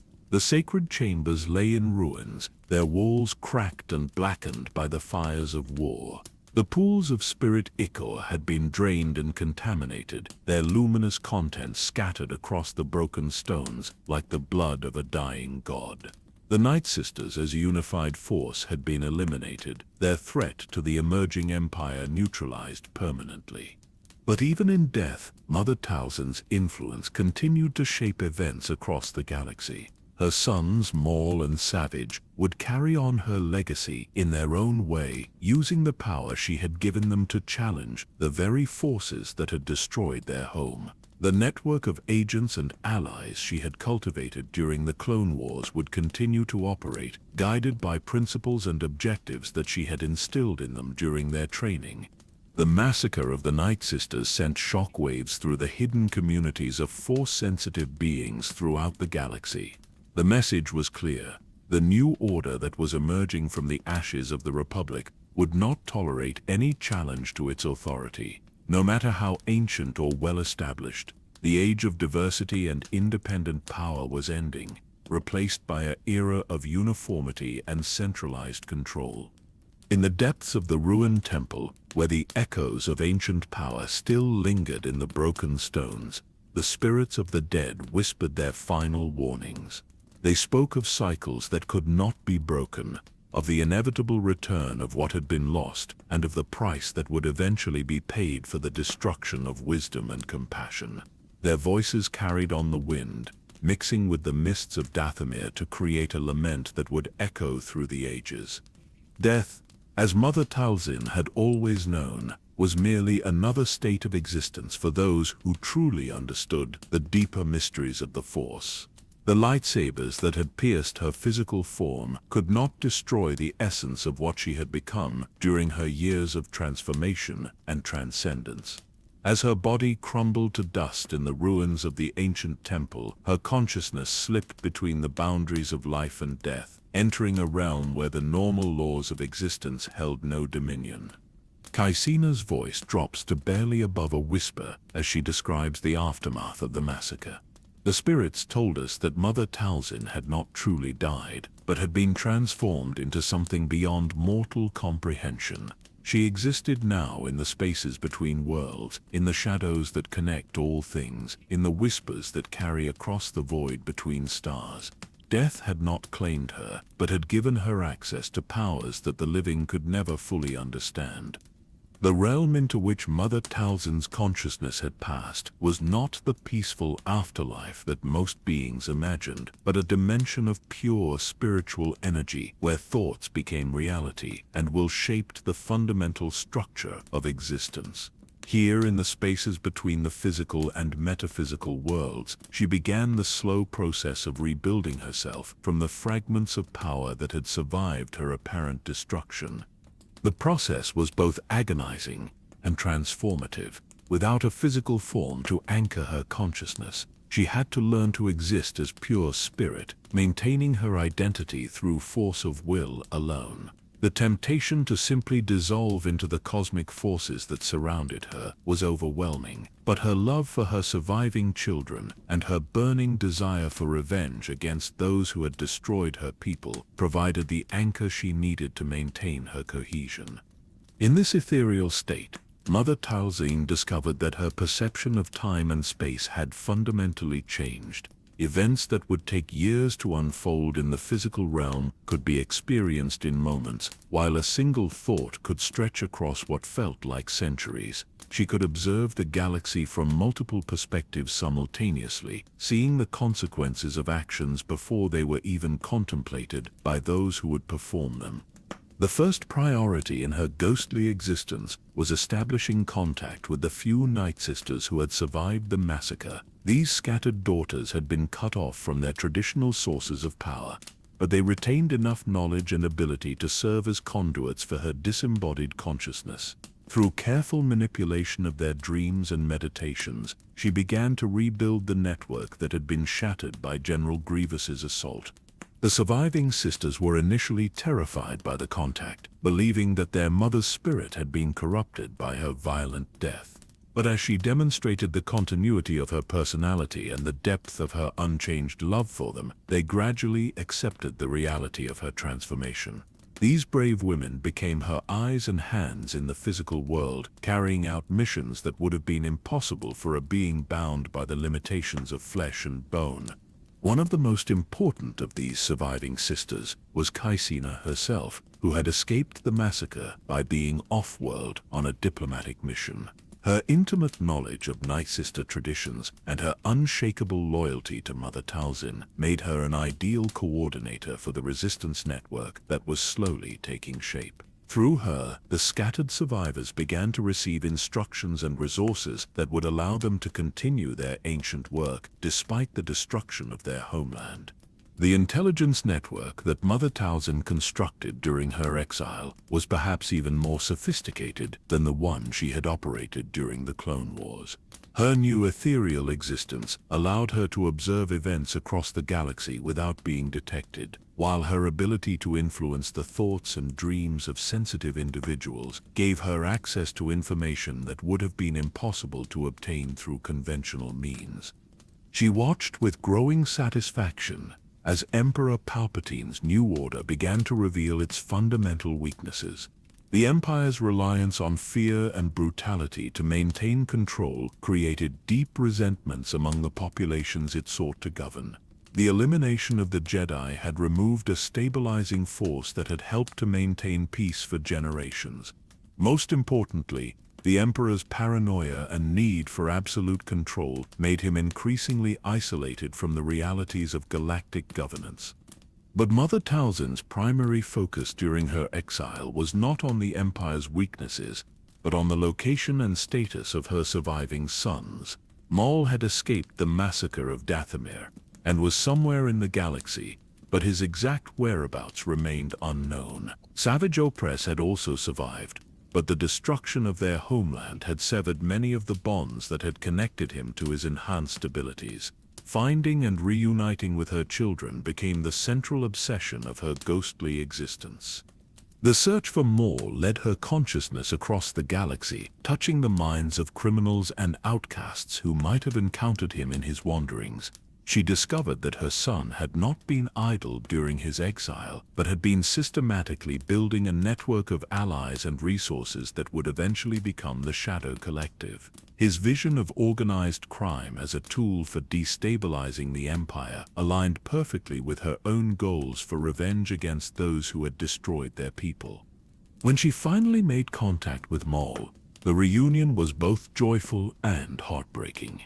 Her son's mind bore the scars of everything he had endured, from his original defeat on Naboo to the recent trauma of watching his homeworld burn. But beneath the pain and anger, she could still sense the core of nobility and intelligence that had made him her greatest hope for the future.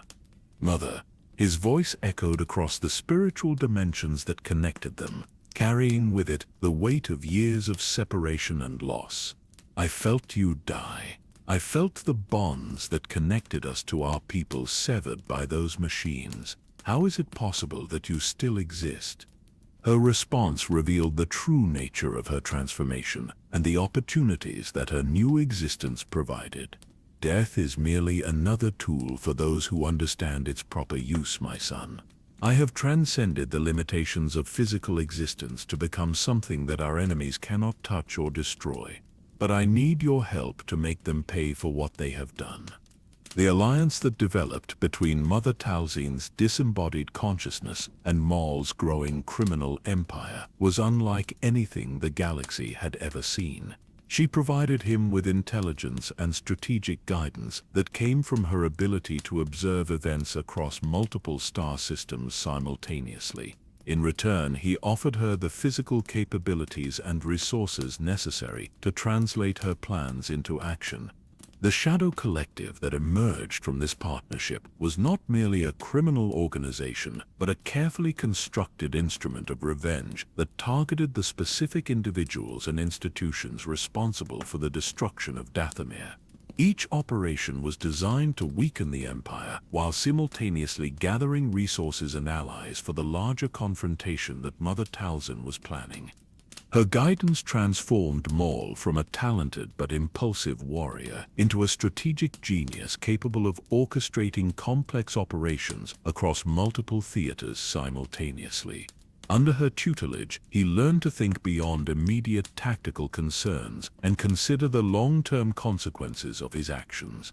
The criminal empire he built reflected her influence, combining the ruthless efficiency of Sith training with the subtle cunning of Nightsister tradition. The most audacious aspect of their partnership was the way it allowed Mother Talzin to continue her manipulation of galactic events despite her apparent death. Through the Shadow Collective's operations, she influenced the course of Imperial policy, created opportunities for rebel cells to strike at vulnerable targets, and gradually assembled the resources necessary for her ultimate revenge against Emperor Palpatine. The network of safe houses and hidden facilities that the Shadow Collective established throughout the galaxy served a dual purpose. On the surface, they appeared to be ordinary criminal enterprises designed to generate profit and provide shelter for fugitives, but their true function was to serve as staging areas for the kind of mystical operations that required the concentrated spiritual energy of multiple Force-sensitive individuals working in concert. In these hidden sanctuaries, the surviving Nightsisters began to practice their ancient arts once again.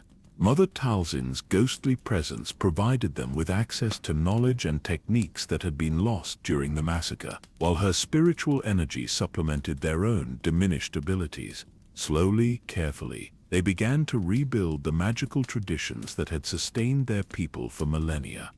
The most significant development during this period was Mother Talzin's discovery of a way to temporarily manifest physical form through the combined efforts of her surviving daughters. The ritual required enormous sacrifice from the participants, who had to surrender portions of their own life force to provide the energy necessary for her materialization. But the results were spectacular, allowing her to appear in the physical world with all the power and authority she had possessed during her lifetime. These manifestations were carefully planned and executed, each one designed to achieve specific objectives while minimizing the risk of detection by Imperial agents.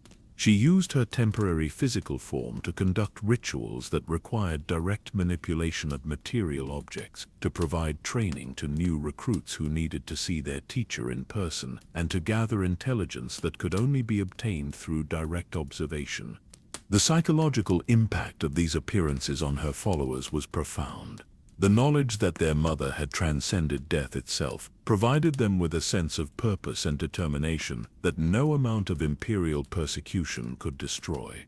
They understood that they were not simply criminals or rebels, but the instruments of a divine justice that would ultimately restore the balance that had been disrupted by the Emperor's tyranny. As the years passed and the Shadow Collective grew in power and influence, Mother Talzin began to formulate the final phase of her plan for revenge. The network of allies and resources that she had assembled during her exile had grown to encompass hundreds of worlds and thousands of individuals. The time was approaching when she would be able to challenge Emperor Palpatine directly, using the very forces he had unleashed to destroy him. The preparation for this ultimate confrontation required her to make sacrifices that would have been unthinkable during her lifetime. She began to transfer more and more of her essence into physical objects and locations, creating a distributed network of spiritual energy that would allow her to manifest anywhere in the galaxy with sufficient warning. The process was irreversible, gradually eroding her ability to exist as a coherent consciousness while increasing her potential for physical manifestation. The most challenging aspect of her exile was the gradual deterioration of her connection to the Force itself. Each manifestation, each projection of her consciousness across vast distances took a toll on her spiritual integrity that could never be fully recovered. She was burning herself out like a candle consuming its own wax, trading her eternal existence for the power necessary to achieve her ultimate objectives. The isolation of her ghostly existence was perhaps the most difficult burden to bear. She could observe the galaxy and influence events within it, but she could not truly participate in the life that continued around her. She watched her surviving daughters grow older and more frail, knowing that each one who died took with them irreplaceable knowledge and wisdom. She observed the Empire's continued expansion and the suffering it caused, feeling the weight of responsibility for her failure to prevent the catastrophe that had befallen the galaxy. The ancient prophecies of the Nightsisters had spoken of a time when the mother would sacrifice herself to protect her children, giving up her own existence to ensure their survival. As Mother Talzin prepared for her final confrontation with the Emperor, she understood that these prophecies had not been warnings but instructions describing the path she would need to follow to achieve her ultimate objectives. The network of spiritual energy that she had created during her exile would outlive her second death, providing future generations of Force-sensitive beings with access to the accumulated wisdom of the Nightsisters. The knowledge that had been preserved in hidden locations throughout the galaxy would serve as the foundation for a new understanding of the Force, one that incorporated the ancient mysteries of Dathomir with the harsh realities of life under Imperial rule. In the depths of the spiritual realm where her consciousness maintained its precarious existence, Mother Talzin prepared for the confrontation that would determine the fate of everything she had worked to preserve. The Emperor's power was vast and his knowledge profound, but she possessed something that he had never understood: the willingness to sacrifice everything for the protection of those she loved. The understanding that true strength came not from domination but from connection. The wisdom to know that some victories could only be achieved through defeat. The stage was set for the final act of her extraordinary life, a confrontation that would test the limits of power and the true meaning of sacrifice. The crimson mists of Dathomir began to swirl with renewed purpose, as if the planet itself recognized that its greatest daughter was preparing to return home for one last battle. The criminal underworld of the galaxy had always existed in the shadows cast by legitimate governments, but under the guidance of Mother Talzin's ethereal consciousness, it began to transform into something far more dangerous and sophisticated.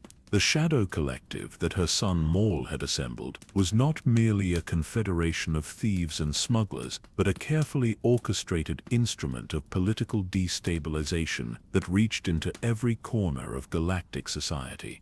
From her position between the realms of life and death, Mother Talzin watched as the pieces of her grand strategy fell into place with the precision of a master chronometer. Each criminal organization that joined the collective brought with it unique capabilities and resources that could be woven into the larger tapestry of her revenge. The Pike Syndicate provided spice routes that could be used to move personnel and equipment undetected. The Black Sun organization offered financial resources and political connections that opened doors throughout the core worlds.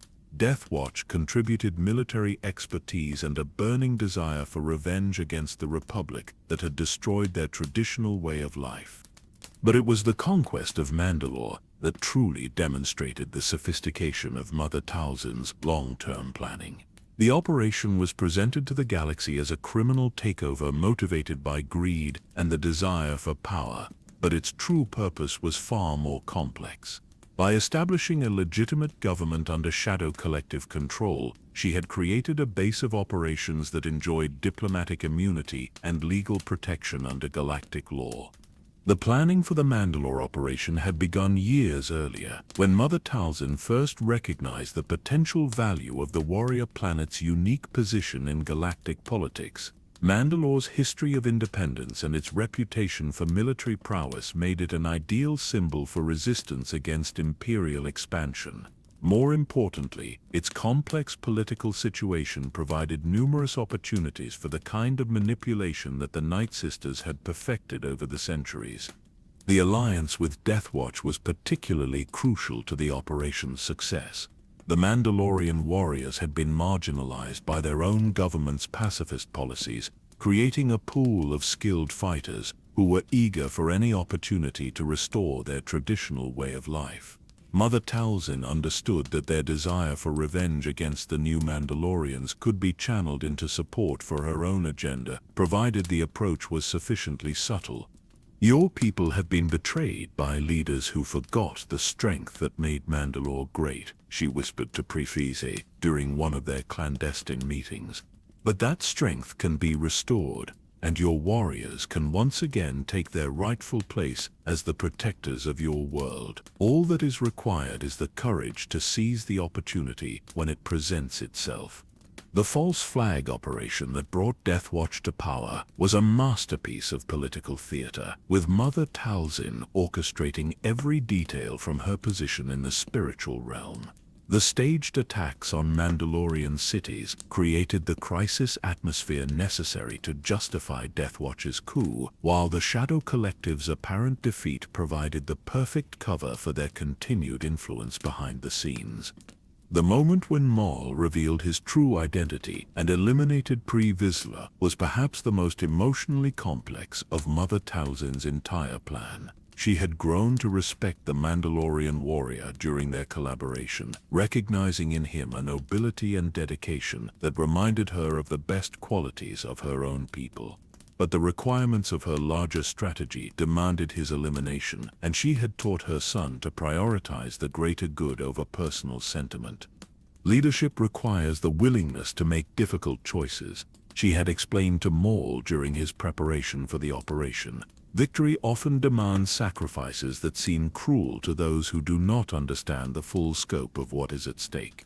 The Mandalorian warrior serves his people best by providing you with the legitimacy you need to protect them from the greater threats that are coming.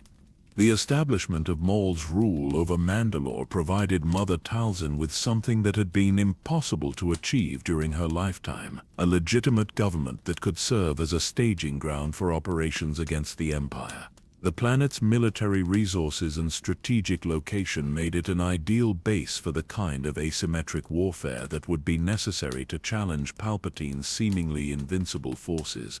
But the true genius of the Mandalore operation lay not in its immediate strategic benefits, but in the way it served as bait for the larger trap that Mother Talzin was preparing. She knew that the sight of her son ruling a warrior planet would be impossible for the Emperor to ignore, especially given Maul's history as a former Sith apprentice who had defied the rule of two. The establishment of an independent Mandalorian state would be viewed as an unacceptable challenge to Imperial authority, one that would require a direct response. The intelligence network that Mother Talzin had constructed during her exile proved invaluable in monitoring the Empire's response to the Mandalore situation. Through her agents within the Imperial hierarchy, she learned that Palpatine was indeed planning a direct intervention, but that he was also using the situation as an opportunity to test the loyalty of other potential threats to his authority. The most significant of these tests involved Count Dooku, whose position as the leader of the separatist movement had made him increasingly vulnerable to Imperial suspicion. Mother Talzin recognized that the Emperor was using the Mandalore crisis to force Dooku into a position where he would have to choose between his own survival and his loyalty to the Sith cause. The choice would ultimately prove fatal for the Count, but it also provided her with the opportunity she had been waiting for. The ritual that would allow Mother Talzin to attempt possession of Dooku's body required months of preparation and the sacrifice of several of her most loyal followers. The surviving Nightsisters had to create a spiritual conduit that could channel her consciousness across the vast distances of space, while simultaneously maintaining the energy necessary for her to manifest in physical form. The process was so dangerous that failure would result in the permanent destruction of her essence. The timing of the possession attempt was crucial to its success. Mother Talzin had to wait until Dooku was sufficiently isolated and distracted to be vulnerable to her influence, while also ensuring that the ritual coincided with the optimal spiritual conditions on Dathomir. The convergence of these factors occurred only rarely, and missing the opportunity would mean waiting years for another chance. When the moment finally arrived, Mother Talzin's consciousness made the journey across the galaxy with the speed of thought itself. Her ethereal form passed through the barriers between dimensions, traveling along the pathways that connected all Force-sensitive beings to the cosmic energy that permeated existence. The sensation was both exhilarating and terrifying, as she felt her individual identity stretching across impossible distances while maintaining the focus necessary to achieve her objective.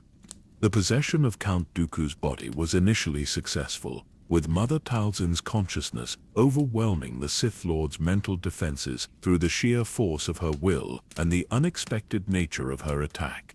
For a few precious moments, she had access to all of his memories and abilities, including his knowledge of Imperial military capabilities and his insights into the Emperor's psychological vulnerabilities. But the possession could not be maintained indefinitely, and the effort required to sustain it across such vast distances began to take its toll on her spiritual cohesion. She had only minutes to gather the information she needed and attempt to strike a decisive blow against the forces that had destroyed her people. The choice of how to use those precious moments would determine whether her years of planning would result in victory or ultimate defeat. The lightsaber duel between the possessed Dooku and General Grievous was unlike any combat that had ever been witnessed in the galaxy. The cyborg general's mechanical precision and tactical expertise were matched against the combined abilities of a Sith Lord enhanced by the spiritual power of the greatest Nightsister who had ever lived. The battle raged across multiple levels of Dooku's command ship, with both combatants displaying abilities that pushed the boundaries of what was thought possible. Mother Talzin's strategy during the duel was to use Dooku's intimate knowledge of Grievous's combat programming to exploit weaknesses that the cyborg general had never realized he possessed. She understood that the general's mechanical enhancements made him incredibly powerful but also predictable, following patterns that could be anticipated and countered by someone with sufficient insight into his construction. The turning point of the battle came when Mother Talzin used her understanding of Nightsister magic to temporarily disrupt the electronic systems that controlled Grievous's cybernetic limbs. The general's carefully calibrated combat reflexes were thrown into chaos as his own body began to work against him, creating the opening that she needed to strike a potentially fatal blow. But the moment of triumph was short-lived. The strain of maintaining the possession, while simultaneously conducting a lightsaber duel, proved too much for Mother Talzin's spiritual essence to sustain. Her consciousness began to fragment under the pressure, losing cohesion at the crucial moment when victory seemed within her grasp. The connection to Dooku's body wavered and then snapped, sending her awareness hurtling back across the galaxy toward the ruins of Dathomir. The failed possession attempt had consequences that extended far beyond the immediate tactical situation. The enormous expenditure of spiritual energy required for the ritual had permanently weakened Mother Talzin's ability to maintain her ghostly existence, bringing her closer to the final dissolution that awaited all beings who attempted to cheat death for too long. She understood that her time was running out and that her next manifestation would likely be her last. The intelligence she had gathered during her brief possession of Dooku's mind revealed the true scope of the Emperor's plans for dealing with the Mandalore crisis. Palpatine was not merely planning to reclaim the planet, but was using the situation as a pretext for a much larger operation that would eliminate all remaining threats to his absolute authority. The Shadow Collective, the surviving Nightsisters, and even Maul himself were all marked for destruction in a purge that would be even more thorough than the massacre of Dathomir. The revelation that the Emperor had been aware of her survival and had been planning her destruction since the moment of her apparent death was both shocking and strangely liberating. Mother Talzin realized that all of her careful planning and subtle manipulation had been observed and anticipated by an enemy whose understanding of the Force exceeded even her own. The game of deception that she had thought she was winning had actually been orchestrated by Palpatine himself, with her playing the role of unwitting pawn in a strategy that spanned decades. But the knowledge of her enemy's true capabilities also revealed potential vulnerabilities that had not been apparent before. The Emperor's overconfidence in his ability to predict and control her actions might be turned against him, provided she was willing to act in ways that contradicted her own nature and the principles that had guided her throughout her existence. The final phase of Mother Talzin's plan required her to abandon the careful approach that had characterized her previous efforts and embrace a strategy of direct confrontation that would either result in victory or destroy her completely. She would have to gather every fragment of power that remained to her and use it in a single decisive assault that would catch the Emperor off guard and exploit the one weakness that his arrogance had created. The preparation for this final gambit required the sacrifice of everything that had sustained her during her years of exile. The network of spiritual energy that she had carefully constructed throughout the galaxy was systematically dismantled, with each component being drawn back to Dathomir to contribute to her last manifestation. The surviving Nightsisters who had served as her agents and allies were called home to participate in a ritual that would require them to surrender their own life force to fuel her ultimate transformation. In the ruins of the ancient temple where her physical form had been destroyed, Mother Talzin began the final ritual that would either restore her to full power or destroy her essence completely. The spirits of her ancestors gathered around her, their ethereal forms providing guidance and support as she prepared to risk everything on a single moment of confrontation with the most powerful being in the galaxy. The stage was set for the final act of her extraordinary existence, a confrontation that would test the limits of power and the true meaning of sacrifice. The Emperor had thought himself safe in his victory, but he was about to learn that some enemies cannot be defeated by conventional means, and that the love of a mother for her children is a force more powerful than any weapon in the galaxy. The crimson mists of Dathomir swirled with unprecedented fury as Mother Talzin began her final manifestation, drawing upon every fragment of spiritual energy that remained to her across the galaxy. The ancient temple that had been her sanctuary and her tomb trembled with power that had not been felt since the first Nightsisters learned to commune with the spirits of the dead. Reality itself seemed to bend around her gathering form, as if the very fabric of existence recognized that something momentous was about to occur. Kaisina's voice carries the weight of prophecy as she describes the final hours before the confrontation that would determine the fate of everything Mother Talzin had worked to preserve.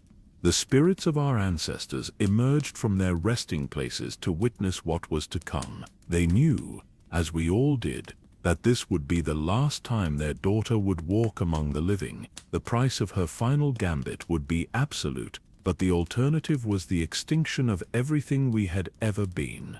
The ritual that brought Mother Talzin back to physical form was unlike any that had been attempted in the history of the Nightsisters. It required the willing sacrifice of her most devoted followers, women who had served her faithfully through years of exile and hardship. One by one, they stepped forward to offer their life force to fuel her transformation, their bodies crumbling to dust as their essence was absorbed into her growing power. The process was both beautiful and terrible to witness. Each sacrifice added new dimensions to her reconstructed form, layers of spiritual energy that made her more than merely physical. She became a living conduit for the accumulated power of her entire people, a being who existed simultaneously in multiple planes of reality. Her eyes blazed with the knowledge of the dead, while her voice carried the authority of one who had transcended the normal boundaries between life and death. As her manifestation neared completion, Mother Talzin felt the presence of her greatest enemy approaching Dathomir. Emperor Palpatine had come himself, abandoning the safety of his throne room to personally oversee the elimination of the last threat to his absolute dominion. His flagship dropped out of hyperspace like a harbinger of doom, its massive bulk casting shadows across the planet's surface as it assumed orbit over the ruins of the Nightsister civilization. The Emperor's decision to come to Dathomir personally was both tactically sound and psychologically revealing. He understood that Mother Talzin's power was tied to her homeworld in ways that made her virtually invincible elsewhere, but also recognized that her final manifestation would provide him with the opportunity to eliminate her permanently. More importantly, his presence demonstrated the respect he had developed for her abilities over the years of their conflict. "You have proven to be a more persistent adversary than I anticipated," his voice echoed across the ruins as he descended from his ship, flanked by his crimson-robed Imperial guards. "Your survival of the massacre was impressive, but your continued interference in my affairs has become intolerable. Today that interference ends forever." Mother Talzin's response carried the weight of centuries of accumulated power and the fury of a mother who had watched her children suffer for the ambitions of others. "You speak of interference, Chief Palpatine, but you know nothing of the forces you have unleashed. I am the last guardian of mysteries that predate your pathetic empire by millennia. I am the keeper of wisdom that your arrogance has tried to destroy, and I am the mother of those you have betrayed." The confrontation that followed was less a battle than a collision between two fundamentally different philosophies of existence. Palpatine represented the Sith tradition of domination through superior force, the belief that power was the only truth worth pursuing, and that the strong had the right to rule over the weak. Mother Talzin embodied the Nightsister, understanding of harmony with cosmic forces, the recognition that true strength came from connection to powers greater than any individual. The Emperor's initial assault was a masterpiece of Sith combat technique, combining lightsaber mastery with devastating applications of Force lightning. His blade moved with the precision of a master who had spent decades perfecting the art of killing, while his command of the dark side allowed him to manipulate the very environment around them. The ancient stones of the temple cracked and shattered under the force of his attacks, their accumulated spiritual energy bleeding into the atmosphere like luminous fog. But Mother Talzin was no longer bound by the limitations that had constrained her during their previous encounters. Her reconstructed form allowed her to exist partially in the spirit realm, making her immune to physical attacks, while granting her access to abilities that operated according to entirely different principles. She could strike at Palpatine's mind directly, bypassing his physical defenses to attack the very core of his consciousness. The techniques she employed were not the crude applications of force power that the Emperor expected, but refined expressions of Nightsister magic that had been developed over thousands of years. She wove illusions that made reality itself uncertain, creating multiple versions of herself that attacked from different angles simultaneously. She called upon the spirits of the dead to aid her, summoning the ghostly forms of ancient Nightsisters who had faced similar challenges in ages past. The most devastating aspect of her assault was the way she turned the Emperor's own power against him. Every burst of Force lightning that he directed at her was absorbed and redirected, transformed by her understanding of spiritual energy into something that could harm even a being of his immense capabilities. She demonstrated that the dark side of the Force was not merely a tool for domination, but a fundamental aspect of existence that could be understood and manipulated by those with sufficient wisdom. "You have spent so many years studying the crude applications of Sith power that you have forgotten the deeper mysteries," she observed, her voice carrying across multiple dimensions simultaneously. "The Force is not a weapon to be wielded, but a living entity that responds to the intentions of those who seek to commune with it. Your hatred and fear have made you powerful, but they have also made you blind to the true nature of what you claim to master." The Emperor's response revealed the depth of his understanding and the sophistication of his strategic thinking. Rather than continuing to rely on conventional attacks, he began to employ techniques that specifically targeted her connection to the spirit realm. He understood that her power was dependent on maintaining links to forces beyond physical reality, and that disrupting those connections would leave her vulnerable to more direct forms of assault. The battle that followed was as much a contest of wills as a display of supernatural abilities. Both combatants possessed power that could reshape reality itself, but their effectiveness was limited by their understanding of the principles that govern such forces. The Emperor's knowledge was vast but narrow, focused on the specific applications of Sith doctrine. Mother Talzin's wisdom was broader but more diffuse, encompassing traditions that had been developed by countless generations of Nightsisters. The turning point came when General Grievous arrived to support his master, his mechanical form immune to many of the spiritual attacks that had proven effective against the Emperor. The cyborg general's intervention was not merely tactical but symbolic, representing the triumph of technology over mysticism and the inevitable victory of pragmatic power over ancient wisdom. The lightsabers that Grievous brought to bear against Mother Talzin were not merely weapons, but instruments of philosophical destruction. They had been specifically designed to disrupt the spiritual bonds that connected Force-sensitive beings to the cosmic energy that sustained them. Each strike weakened her connection to the spirit realm, making her more vulnerable to the Emperor's attacks while simultaneously limiting her ability to draw upon the power of her ancestors. The three-way battle that ensued was unlike anything that had ever occurred in the galaxy. Mother Talzin fought with the desperation of one who understood that failure would mean the extinction of everything she had worked to preserve. The Emperor demonstrated the full scope of his abilities, revealing techniques that he had never been forced to use in previous confrontations. General Grievous displayed the mechanical precision that had made him the most feared warrior in the galaxy, his cybernetic enhancements allowing him to match the supernatural abilities of his opponents. But the tide of battle gradually turned against Mother Talzin as the combined assault of her enemies began to overwhelm her defenses. The spiritual energy that had sustained her manifestation was being systematically drained by the Emperor's attacks, while Grievous's lightsabers severed the connections that linked her to the sources of her power. She could feel her reconstructed form beginning to dissolve, her consciousness starting to fragment under the pressure of maintaining coherence while simultaneously fighting for her existence. In her final moments, Mother Talzin made a choice that would echo through the ages.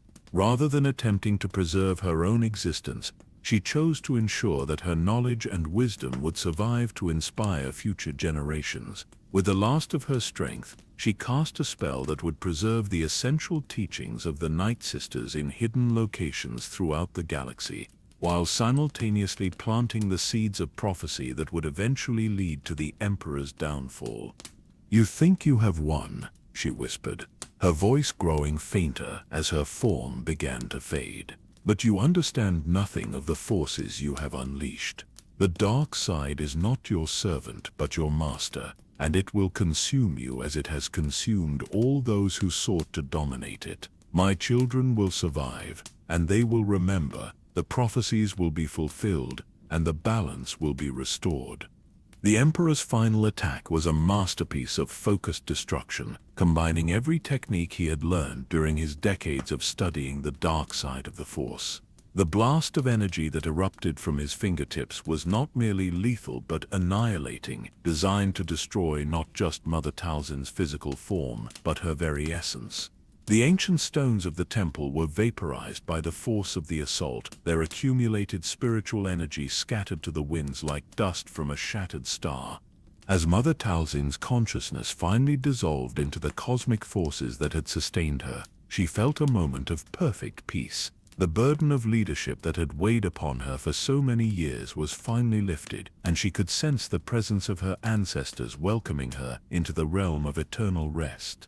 But even in death, her influence would continue to shape the destiny of the galaxy, as the seeds she had planted would eventually grow into the rebellion that would topple the Empire.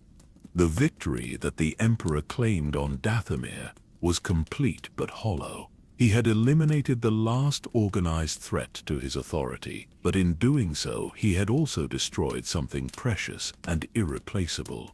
The wisdom of the Nightsisters, accumulated over millennia of careful study and practice, had been scattered to the winds. The balance between light and dark that had sustained the galaxy for countless generations had been permanently disrupted. In the ruins of the ancient temple, where the crimson mist swirled around the shattered stones, the spirits of the dead whispered their final warnings. They spoke of cycles that could not be broken, of the inevitable return of what had been lost, and of the price that would eventually be paid for the destruction of ancient wisdom. Their voices carried on the wind, mixing with the mists of Dathomir to create a lament that would echo through the ages. The Emperor had won his final victory, but in destroying Mother Talzin, he had also sealed his own fate. The forces he had unleashed would eventually turn against him, and the prophecies that she had spoken in her final moments would prove to be accurate in ways that he could never have imagined. The galaxy would remember the Nightsisters, and their legacy would inspire the heroes who would eventually bring balance to the Force. The silence that fell over Dathomir after Mother Talzin's final destruction was unlike anything the planet had ever experienced. For millennia, the Crimson World had thrummed with the constant presence of Nightsister magic, their rituals and ceremonies creating a spiritual resonance that permeated the very fabric of reality. Now, with the last of the great witches gone, the planet seemed to hold its breath, waiting for something that might never come. Yet death, as Mother Talzin had always taught, was not an ending, but a transformation. Even as her physical form dissolved into cosmic energy under the Emperor's final assault, her essence scattered across the dimensional barriers that separated the world of the living from the realm of the dead. She had become something beyond individual consciousness, a spiritual force that existed in the spaces between heartbeats, in the whispers that carried on the wind, in the dreams of those who still remembered the old ways. Caecina's voice trembles with reverence as she describes the months that followed the final confrontation. We felt her presence everywhere and nowhere, like a melody that plays just beyond the edge of hearing. The spirits of our ancestors spoke of her joining their eternal dance, but also of something more. Her sacrifice had not simply preserved our knowledge, but had woven it into the very fabric of the Force itself. She had become part of the cosmic mystery that connects all living things. The first signs of Mother Talzin's lingering influence manifested in the ruins of the ancient temple where her final battle with the Emperor had taken place. The shattered stones began to glow with a faint inner light, pulsing in rhythm with the planet's spiritual heartbeat. The pools of spirit ichor that had been scattered during the battle slowly reformed, their luminescent contents carrying fragments of her consciousness like precious gems suspended in liquid starlight. These manifestations were not random or purposeless, but carefully orchestrated phenomena designed to guide the handful of surviving Nightsisters who had returned to their homeworld. Hidden within the patterns of light and shadow were messages encoded in the ancient tongue, instructions for rituals that would allow the survivors to access the knowledge that Mother Talzin had preserved in her final moments. The most devoted of these survivors was Caecina herself, who had witnessed the rise and fall of the greatest mother in Nightsister history. Her connection to the spiritual realm had been strengthened by years of serving as a conduit for Mother Talzin's ghostly consciousness, and she found herself able to perceive the subtle signs and portents that others might have missed. Through her, the scattered wisdom of the Nightsisters began to coalesce into a new understanding of their ancient traditions. She spoke to us through the mists themselves.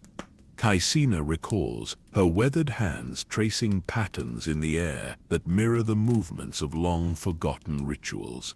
Not in words, but in feelings, in sudden insights that would bloom in our minds like flowers after rain. We learned that death had not silenced her, but had given her a voice that could reach across time itself.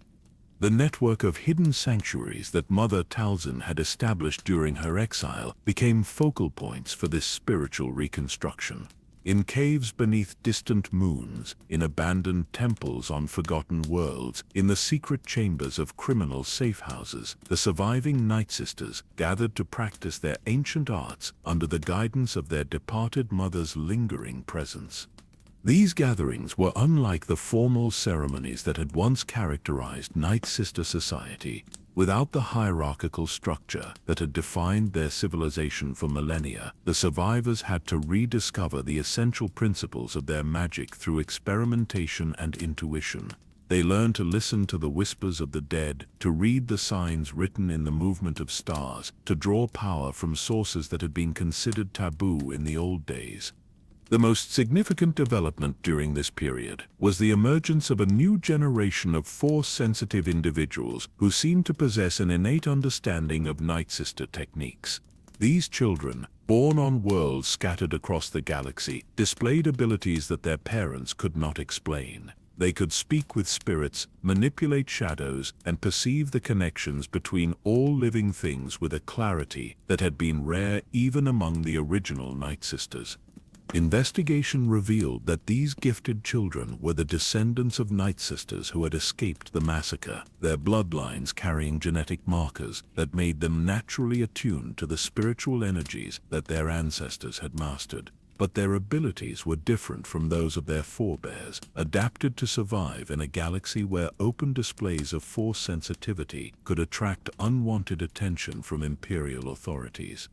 Mother Talzin's influence on these emerging talents was subtle but unmistakable. Through dreams and visions, she provided them with guidance that helped them develop their abilities while avoiding the fate that had befallen their ancestors. She taught them to hide their powers behind the facade of ordinary skills, to use their gifts for healing and protection rather than conquest and domination. The Imperial response to reports of these mysterious children was swift and brutal. Inquisitors were dispatched to investigate any signs of Force sensitivity among the population, with orders to eliminate potential threats before they could develop into serious problems. But the new generation of Nightsister descendants proved remarkably elusive, using abilities inherited from their ancestors to avoid detection and capture. The hunt for these hidden Force users became one of the Empire's most frustrating campaigns. Unlike the Jedi, who had been trained to fight with honor and nobility, the Nightsister descendants employed tactics that were alien to Imperial thinking. They struck from the shadows, used misdirection and illusion to confuse their enemies, and could disappear into the spiritual realm when physical escape became impossible. Emperor Palpatine himself took a personal interest in these developments, recognizing that the scattered remnants of Nightsister civilization represented a continued threat to his absolute authority.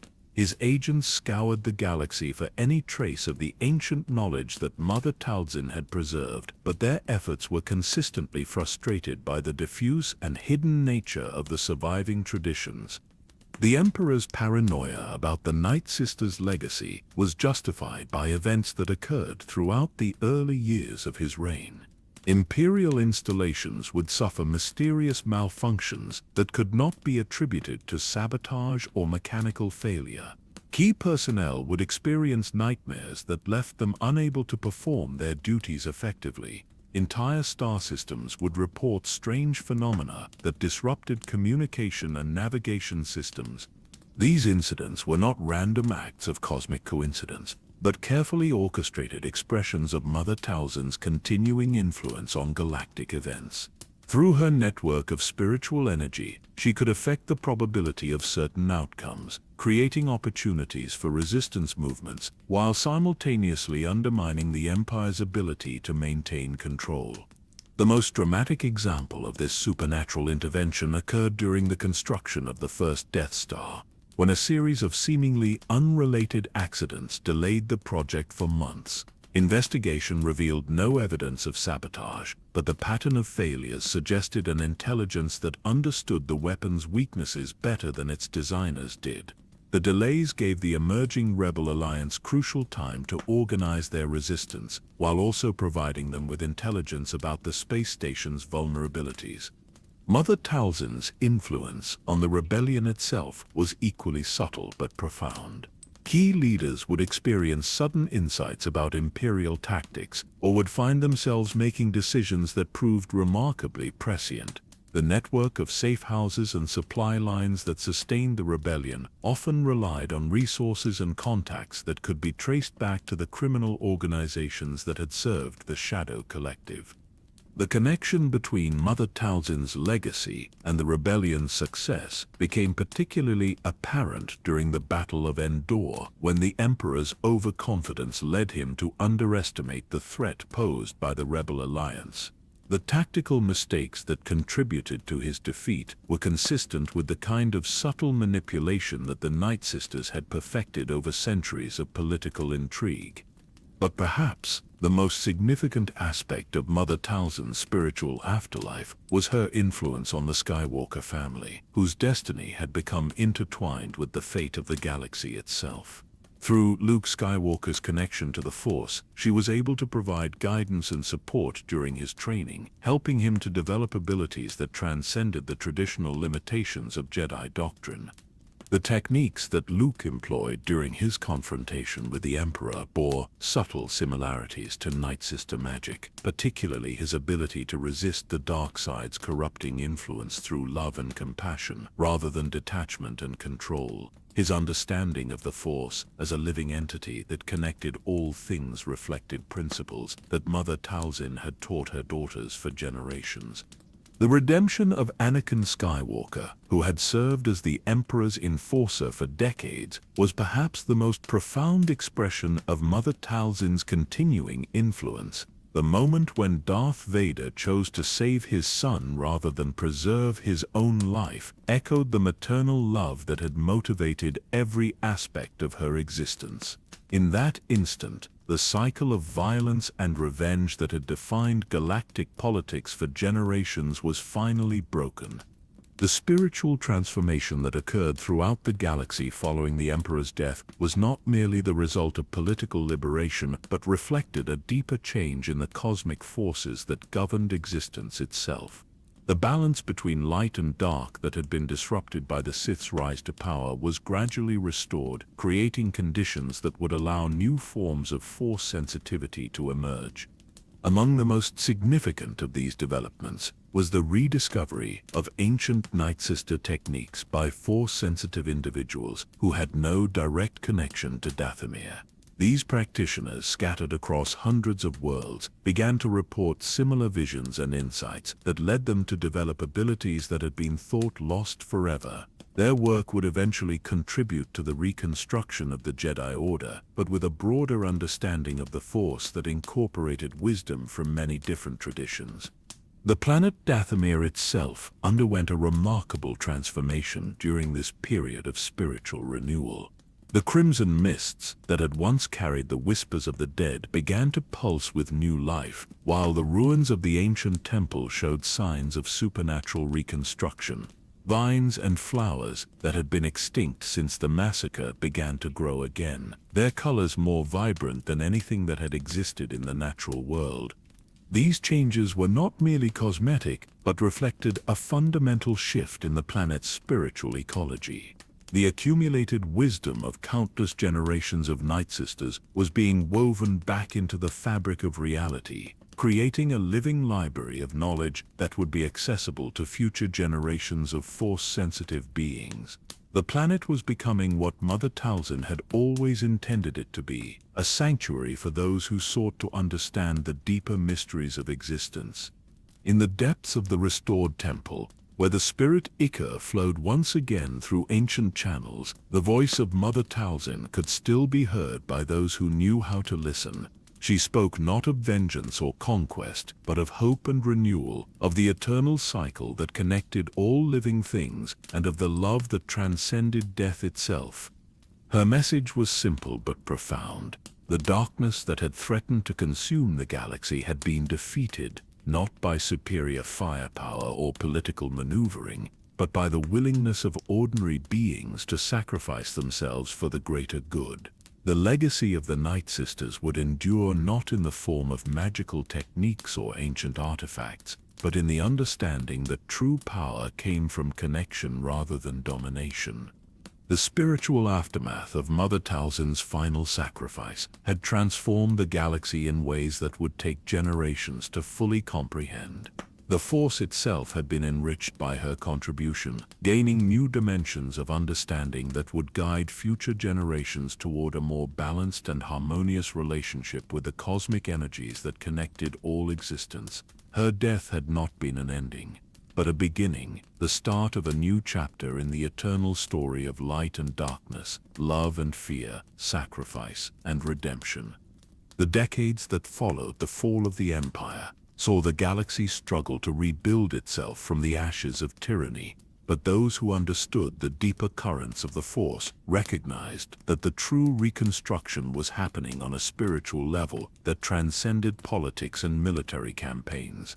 The influence of Mother Talzin's sacrifice continued to ripple through the cosmic energies that connected all living things, creating opportunities for healing and growth that would have been impossible during the dark years of Imperial rule. In the hidden archives of the New Republic, scholars and historians began to piece together the true story of the Nightsisters and their role in shaping galactic events.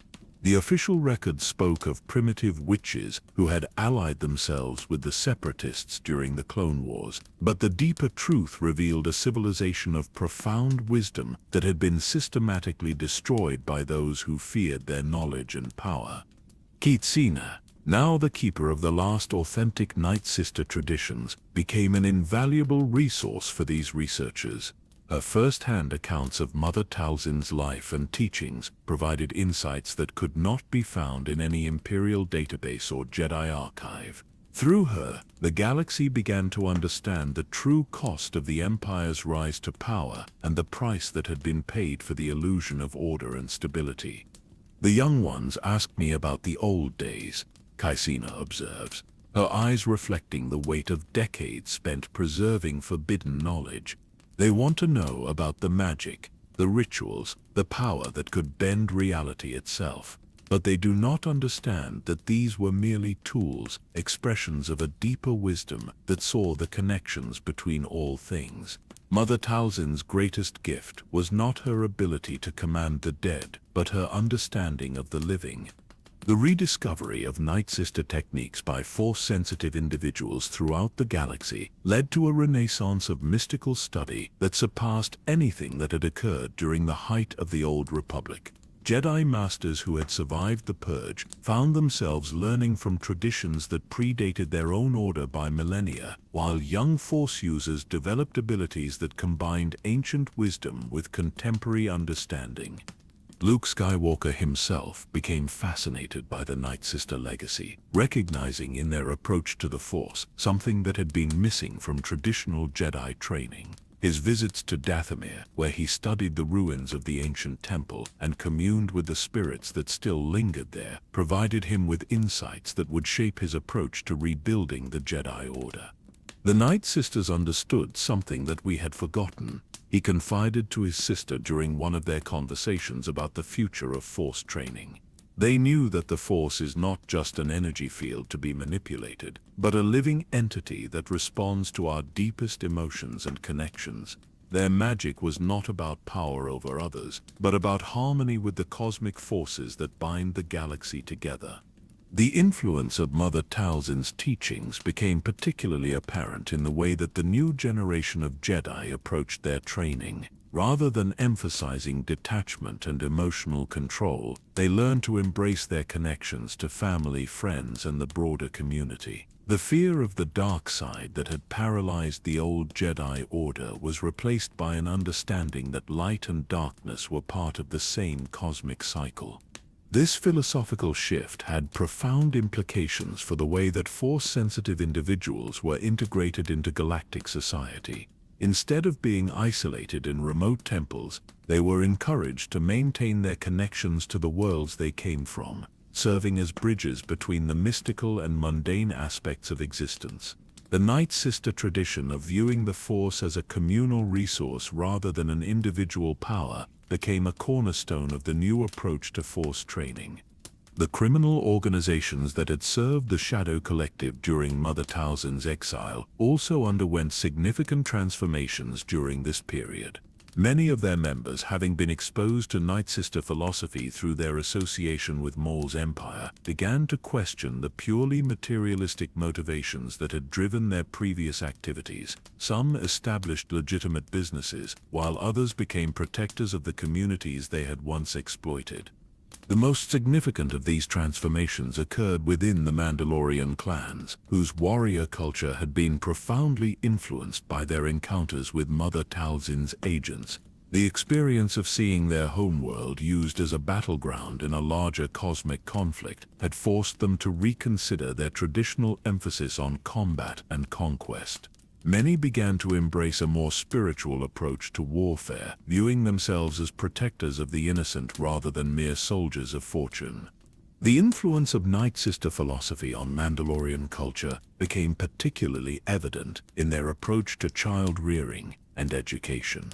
The foundling traditions that had sustained their society for generations were expanded to include not just military training, but also instruction in the deeper mysteries of existence. Young Mandalorians learned to sense the spiritual dimensions of conflict, to understand the consequences of their actions on the cosmic balance, and to use their skills in service of justice rather than personal gain. These changes were not universally accepted within Mandalorian society, leading to conflicts that would define their culture for generations to come. The traditional Death Watch faction, which had allied itself with Mother Talzin during the conquest of Mandalore, found itself split between those who embraced the spiritual dimensions of their warrior heritage and those who rejected any deviation from the purely martial traditions of their ancestors. The resolution of these conflicts came through the emergence of leaders who embodied the synthesis of Mandalorian and Nightsister values. These individuals, many of whom had been exposed to Mother Talzin's teachings during their youth, developed a approach to leadership that combined the warrior's dedication to protecting the innocent with the witch's understanding of the deeper connections that bound all living things together. The planet Dathomir itself became a pilgrimage site for Force-sensitive individuals from across the galaxy, drawn by reports of the spiritual phenomena that continued to manifest in the ruins of the ancient temple. These visitors, representing dozens of different species and cultures, brought with them their own traditions and insights, creating a unique synthesis of mystical knowledge that would have been impossible during the planet's isolation. The most remarkable aspect of these pilgrimages was the way that visitors were able to commune directly with the lingering presence of Mother Talzin and her predecessors. Through carefully conducted rituals guided by the surviving Nightsisters, they could experience visions that provided them with insights into the true nature of the Force and their own place within the cosmic order. These visions were not uniform or predictable, but were tailored to the specific needs and capabilities of each individual. A young Jedi might receive guidance about the proper use of lightsaber combat, while a healer would learn techniques for channeling the Force to mend both physical and spiritual wounds. The wisdom of the Nightsisters was being shared freely with anyone who approached it with the proper respect and understanding. The scientific community also took note of the phenomena occurring on Dathomir, leading to research projects that sought to understand the relationship between consciousness and reality. The discoveries made during these investigations had profound implications for fields ranging from quantum physics to cognitive psychology, suggesting that the ancient mystical traditions had been based on accurate observations of fundamental natural laws. The most significant breakthrough came when researchers discovered that the Force phenomena observed on Dathomir were not supernatural in the traditional sense, but represented the manipulation of quantum fields that connected all matter and energy in the universe. This finding provided a scientific foundation for many of the techniques that the Nightsisters had developed through centuries of empirical experimentation. The implications of this research extended far beyond the academic community, influencing everything from medical treatment to interstellar communication. Technologies based on Force manipulation began to appear, offering possibilities for faster-than-light travel, telepathic communication, and even the manipulation of probability itself. The ancient wisdom of the Nightsisters was being translated into practical applications that could benefit the entire galaxy. But perhaps the most important legacy of Mother Talzin's influence was the way it changed the galaxy's understanding of death and immortality. The traditional fear of death that had driven so many to seek power and dominance was replaced by an understanding that consciousness could transcend physical existence. This shift in perspective had profound implications for ethics, philosophy, and the way that individuals approached their daily lives. The criminal organizations that had once thrived on fear and violence found themselves struggling to maintain their influence in a galaxy where death was no longer viewed as the ultimate threat. The political systems that had been based on the accumulation of power and wealth began to evolve toward more collaborative and sustainable models. The military forces that had been organized around the principle of destroying enemies transformed into protective services focused on preserving life and promoting harmony. These changes were not instantaneous or universal, but they represented a fundamental shift in the galactic zeitgeist that would continue to influence events for generations to come. The echo of Mother Talzin's sacrifice continued to reverberate through the cosmic forces that connected all living things, creating opportunities for growth and transformation that would have been impossible during the dark years of imperial rule. The educational systems that emerged during this period reflected this new understanding of the Force and its role in daily life. Children were taught to sense the spiritual dimensions of their environment, to understand the consequences of their actions on the cosmic balance, and to use their natural abilities in service of the greater good.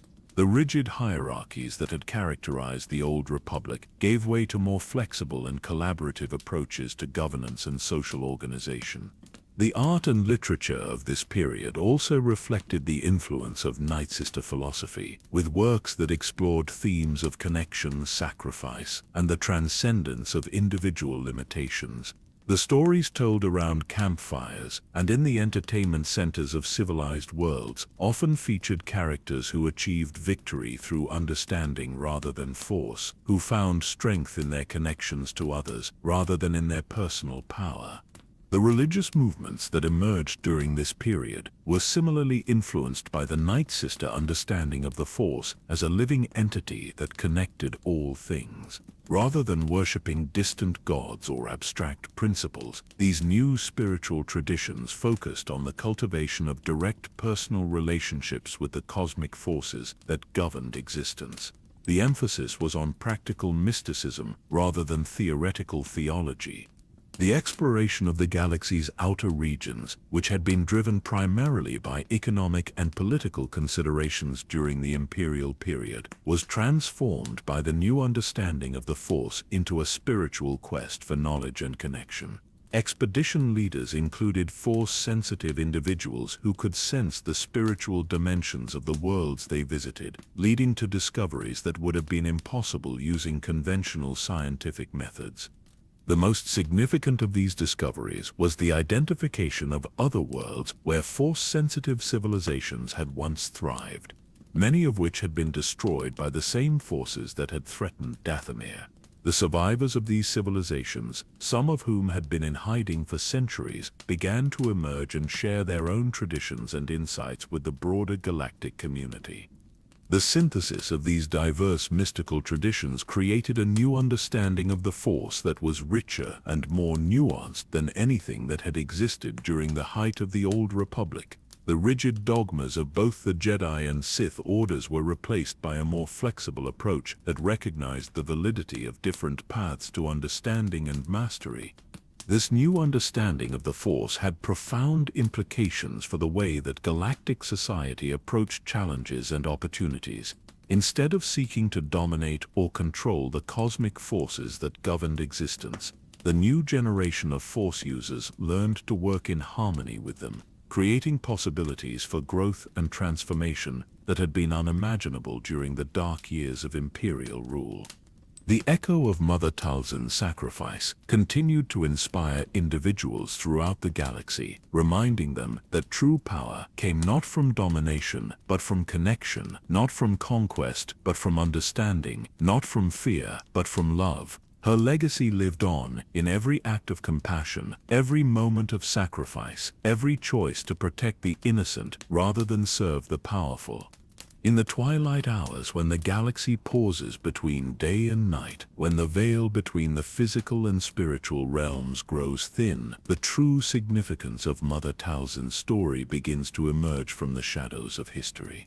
Her tale is not merely the chronicle of a powerful witch who challenged an empire, but a profound meditation on the nature of love, sacrifice, and the eternal struggle between the forces that seek to preserve life and those that would consume it.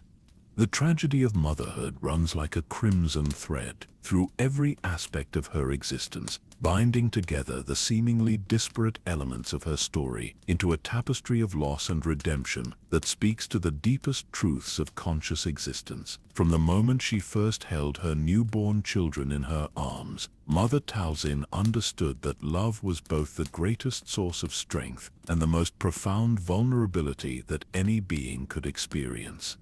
Cassina's voice carries the weight of ancient wisdom as she reflects on the deeper truths that her beloved mother embodied.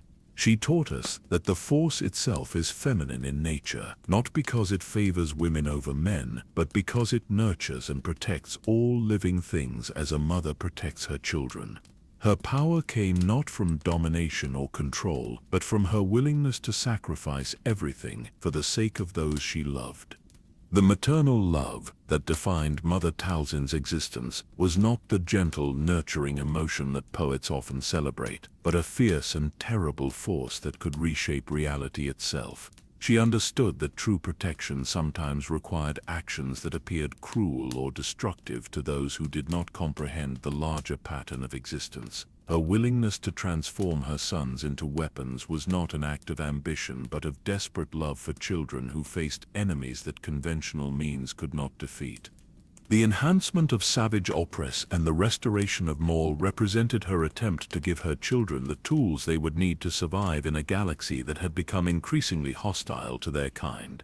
She knew that the gentle arts of traditional Nightsister magic would not be sufficient to protect them from the mechanized brutality of the Empire, and so she sacrificed her own moral purity to ensure their survival. This sacrifice reveals one of the most profound truths about the nature of love itself. True maternal devotion does not seek to preserve the innocent purity of the beloved, but to provide them with the strength and wisdom they need to face the challenges that life inevitably presents. Mother Talzin's transformation of her sons was an act of love so profound that it transcended conventional morality, entering the realm of sacred duty that governs the relationship between mothers and their children. The corruption that inevitably followed their enhancement was not a failure of her magic, but a reflection of the fundamental truth that power always comes with a price. She understood that by giving her sons the abilities they needed to survive, she was also condemning them to a life of violence and isolation. The love that motivated her actions was strong enough to bear the weight of this knowledge, to accept the terrible responsibility of watching her children become monsters in order to prevent them from becoming victims. The relationship between power and corruption that defined the Star Wars galaxy found its most poignant expression in Mother Talzin's story. Unlike the Jedi, who sought to avoid corruption through detachment and emotional control, or the Sith, who embraced corruption as a source of strength, she accepted it as the inevitable consequence of loving deeply enough to act in defense of those who could not defend themselves.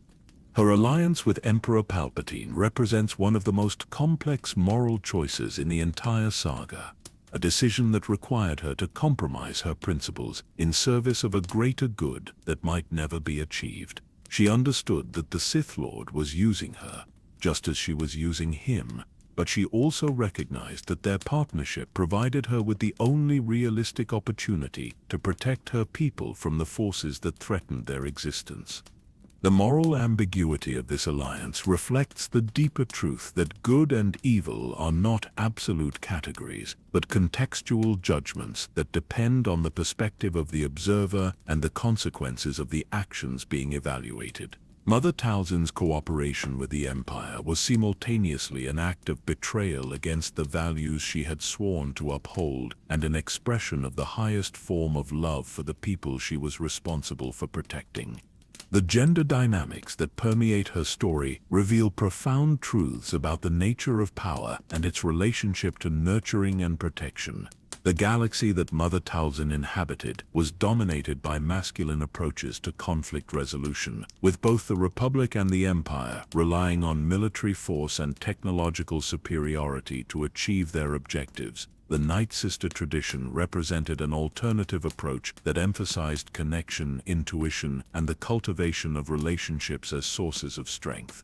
The matriarchal nature of Nightsister society was not merely a political arrangement, but a reflection of their understanding that the Force itself operated according to principles that were fundamentally different from those that governed masculine approaches to power, where men sought to dominate and control. Women learned to harmonize and influence, where male Force users relied on individual strength and skill. Female practitioners drew upon collective wisdom and shared resources.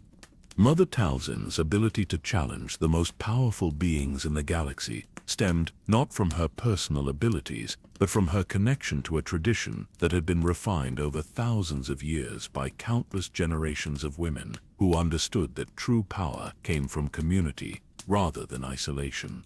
Her magic was not her own, but belonged to all the daughters of Dathomir, who had contributed their knowledge and wisdom to the collective understanding of their people. The destruction of the Nightsisters represents one of the most profound tragedies in galactic history, not merely because of the loss of life, but because of the loss of perspective that their elimination created. The galaxy that emerged from the Clone Wars was impoverished by the absence of their unique approach to the Force, their understanding of the connections between all living things, and their commitment to protecting the innocent rather than serving the powerful. The cultural preservation that Mother Talzin achieved through her sacrifice reveals the deeper truth that knowledge and wisdom are more valuable than individual lives, and that the responsibility of those who possess such treasures is to ensure their transmission to future generations. Her willingness to die for the preservation of Nightsister traditions was not an act of desperation, but a conscious choice to prioritize the eternal over the temporary. The ancient wisdom that the Nightsisters had accumulated over millennia of careful study and practice represented an irreplaceable resource for understanding the deeper mysteries of existence. Their approach to the Force, which emphasized harmony over domination and connection over control, provided a counterbalance to the more aggressive philosophies that had come to dominate galactic politics. The spiritual dimensions of her story reveal truths about the nature of consciousness and its relationship to the physical realm that transcend the specific details of her life and death. Her ability to maintain her identity after the destruction of her body demonstrates that consciousness is not dependent on material existence, but represents a fundamental aspect of reality that can transcend the limitations of space and time. The prophecies that guided her actions throughout her life were not predictions of inevitable future events, but expressions of the deeper patterns that govern the relationship between cause and effect in a universe where consciousness and reality are inextricably intertwined. Her understanding of these patterns allowed her to make choices that appeared to be acts of individual will, but were actually expressions of cosmic forces that operated according to principles that transcended personal desire. The cycle of death and rebirth that defined her existence reflects the fundamental truth that consciousness cannot be destroyed, only transformed. Her apparent deaths were not endings, but transitions to different states of being that allowed her to continue her work of protection and guidance in ways that would have been impossible while she remained bound by the limitations of physical existence. The eternal feminine principle that she embodied represents one of the most profound truths about the nature of existence itself. The Force, in its deepest essence, is not a neutral energy field to be manipulated by individual will, but a living entity that responds to the needs of all conscious beings with the same care and devotion that a mother shows to her children. Her story reveals that the masculine approach to power, which seeks to dominate and control, is ultimately self-defeating, because it fails to recognize the fundamental interconnectedness of all existence. The feminine approach, which emphasizes nurturing and protection, is more closely aligned with the true nature of the Force, and therefore more likely to achieve lasting success. The hope that emerges from her tragedy is not based on the possibility of reversing the damage that was done, but on the understanding that her sacrifice has created opportunities for growth and transformation that would not have existed otherwise. The knowledge that she preserved and the example that she set continue to inspire new generations of Force users who understand that true power comes from love rather than fear.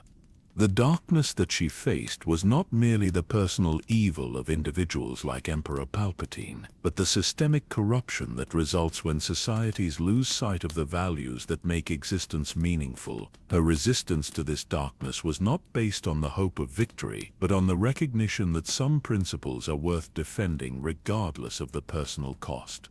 The balance that she sought to restore was not merely the equilibrium between light and dark sides of the Force, but the harmony between the masculine and feminine principles that govern all existence. Her understanding that both aspects were necessary for the healthy functioning of the galaxy led her to seek synthesis rather than dominance, cooperation rather than conquest. The transcendence that she achieved through her sacrifice represents the highest form of spiritual evolution, the transformation of individual consciousness into something that serves the needs of all existence. Her story demonstrates that the ultimate purpose of life is not personal fulfillment or individual achievement, but the contribution of one's unique gifts to the ongoing creation of a more harmonious and compassionate universe.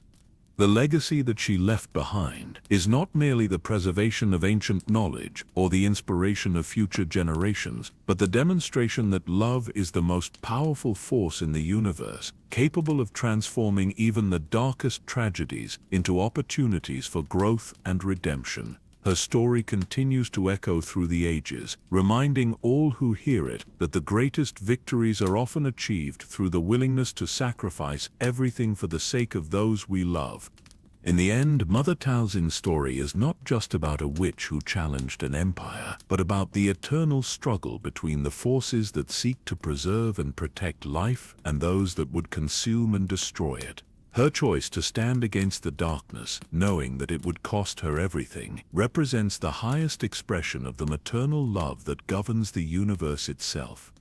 As the ancient tale of Mother Talzin draws to its close, the crimson mists of Dathomir swirl gently around the restored temple, carrying with them the whispers of eternity and the promise of endless tomorrows. The planet sleeps now beneath the watchful gaze of its 3 moons, their silver light painting the landscape in shades of dreams and memories. Here, in this sacred place where the veil between worlds grows thin, the spirit of the greatest Nightsister who ever lived continues her eternal vigil, watching over the galaxy she sacrificed everything to protect.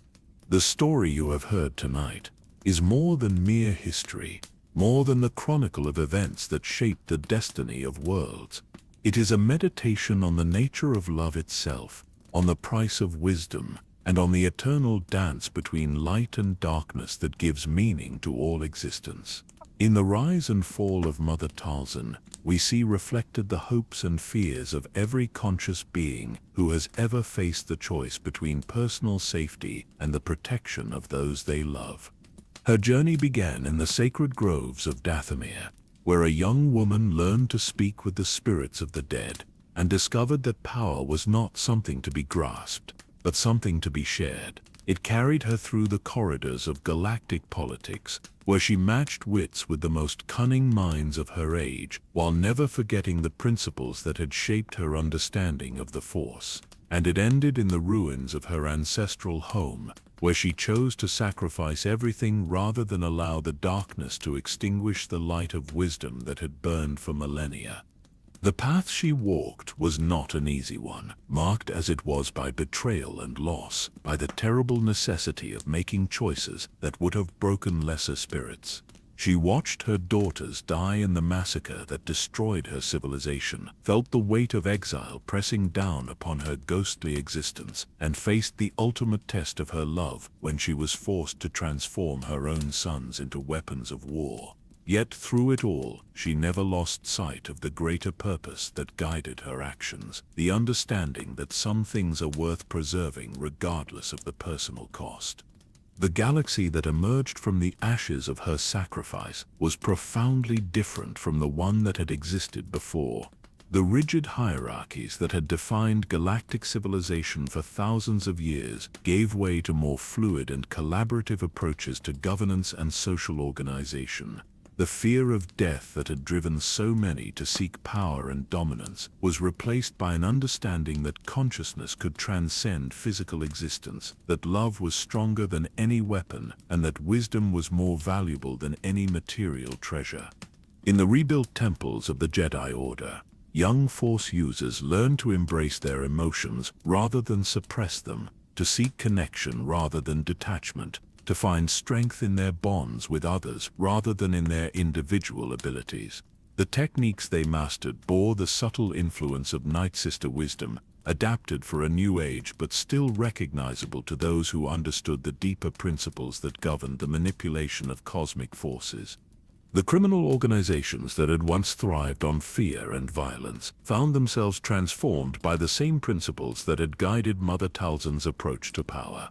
Instead of seeking to dominate their territories through intimidation and brutality, they became protectors of the communities they served, using their resources and connections to shield the innocent from harm. The network of safe houses and supply lines that had sustained the Shadow Collective evolved into a galaxy-spanning system of mutual aid and support. The Mandalorian clans, whose warrior culture had been shaped by their encounters with the daughter of Dathomir, developed new traditions that honored both their martial heritage and their growing understanding of the spiritual dimensions of existence. Their children learned not only to fight with skill and honor, but to understand the deeper purposes that made warfare necessary and the principles that should guide its conduct. Throughout the galaxy, on worlds both civilized and primitive, the influence of her teachings continued to spread like ripples in a cosmic pond. Scientists discovered that the ancient mystical traditions contained insights into the fundamental nature of reality that could be expressed in mathematical formulas and translated into practical technologies. Philosophers found in her example a new understanding of the relationship between individual consciousness and universal truth. Artists and poets drew inspiration from her story, creating works that captured the beauty and tragedy of a life lived in service to principles greater than personal ambition. The planet Dathomir itself became a symbol of renewal and hope, its crimson mists no longer carrying the whispers of the dead, but the songs of the living. The temple that had been destroyed in the massacre was rebuilt by pilgrims from across the galaxy, each stone placed with reverence and each carving infused with the love of those who understood what had been lost and what had been preserved. The pools of spirit ichor that had once served as conduits for ancient rituals now reflected the light of distant stars, their luminous depths offering glimpses of the infinite possibilities that lay ahead. In the sacred groves, where Mother Talzin had first learned to commune with the spirits of her ancestors, new trees grew from soil enriched by the sacrifices of the past. Their leaves whispered secrets to those who knew how to listen. Their roots drew sustenance from the accumulated wisdom of countless generations, and their branches reached toward the stars with the same yearning for transcendence that had driven their greatest daughter to seek powers beyond mortal comprehension. The children who played in these groves, descendants of survivors and pilgrims, carried within their veins the genetic memory of ancient mysteries and the hope of new discoveries.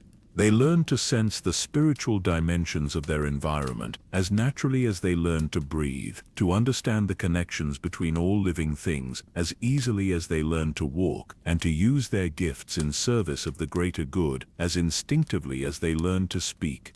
The educational systems that emerged during this period of renewal reflected the integration of mystical wisdom with practical knowledge that had always been the hallmark of Nightsister civilization.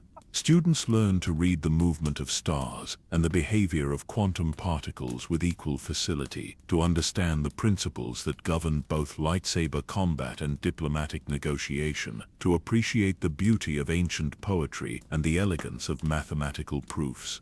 The governments that arose from the ashes of the empire were guided by principles that emphasized cooperation over competition, sustainability over exploitation, and the protection of the innocent over the accumulation of power. The leaders who emerged during this period were chosen not for their ability to dominate their opponents, but for their capacity to inspire others to work toward common goals and their understanding of the responsibilities that came with authority. The exploration of the galaxy's outer regions, which had been driven primarily by economic considerations during the imperial period, was transformed into a spiritual quest for knowledge and understanding. The expeditions that ventured into the unknown carried with them not only scientists and soldiers, but also Force-sensitive individuals who could perceive the deeper mysteries of the worlds they visited and the civilizations they encountered. The discoveries made during these expeditions revealed that the galaxy was far richer and more complex than anyone had previously imagined. Ancient civilizations that had been thought extinct were found to have survived in hidden enclaves, their knowledge preserved through millennia of careful guardianship. New forms of life were discovered that existed partially in the spiritual realm, their existence challenging conventional understanding of the boundaries between the physical and metaphysical dimensions of reality. The synthesis of all these discoveries created a new understanding of the Force that was broader and more nuanced than anything that had existed during the height of the Old Republic. The rigid dogmas that had characterized both the Jedi and Sith orders were replaced by a more flexible approach that recognized the validity of different paths to understanding and mastery. The emphasis was on practical wisdom rather than theoretical knowledge, on the cultivation of virtue rather than the accumulation of power. As the decades passed and the galaxy continued to evolve, the story of Mother Talzin became more than historical fact, transforming into something approaching mythology. Her tale was told around campfires on distant worlds, sung in the halls of great universities, and whispered in the chambers where the powerful gathered to make decisions that would affect the lives of billions. In each telling, the story grew richer and more complex, incorporating new insights and perspectives while preserving the essential truths that made it timeless.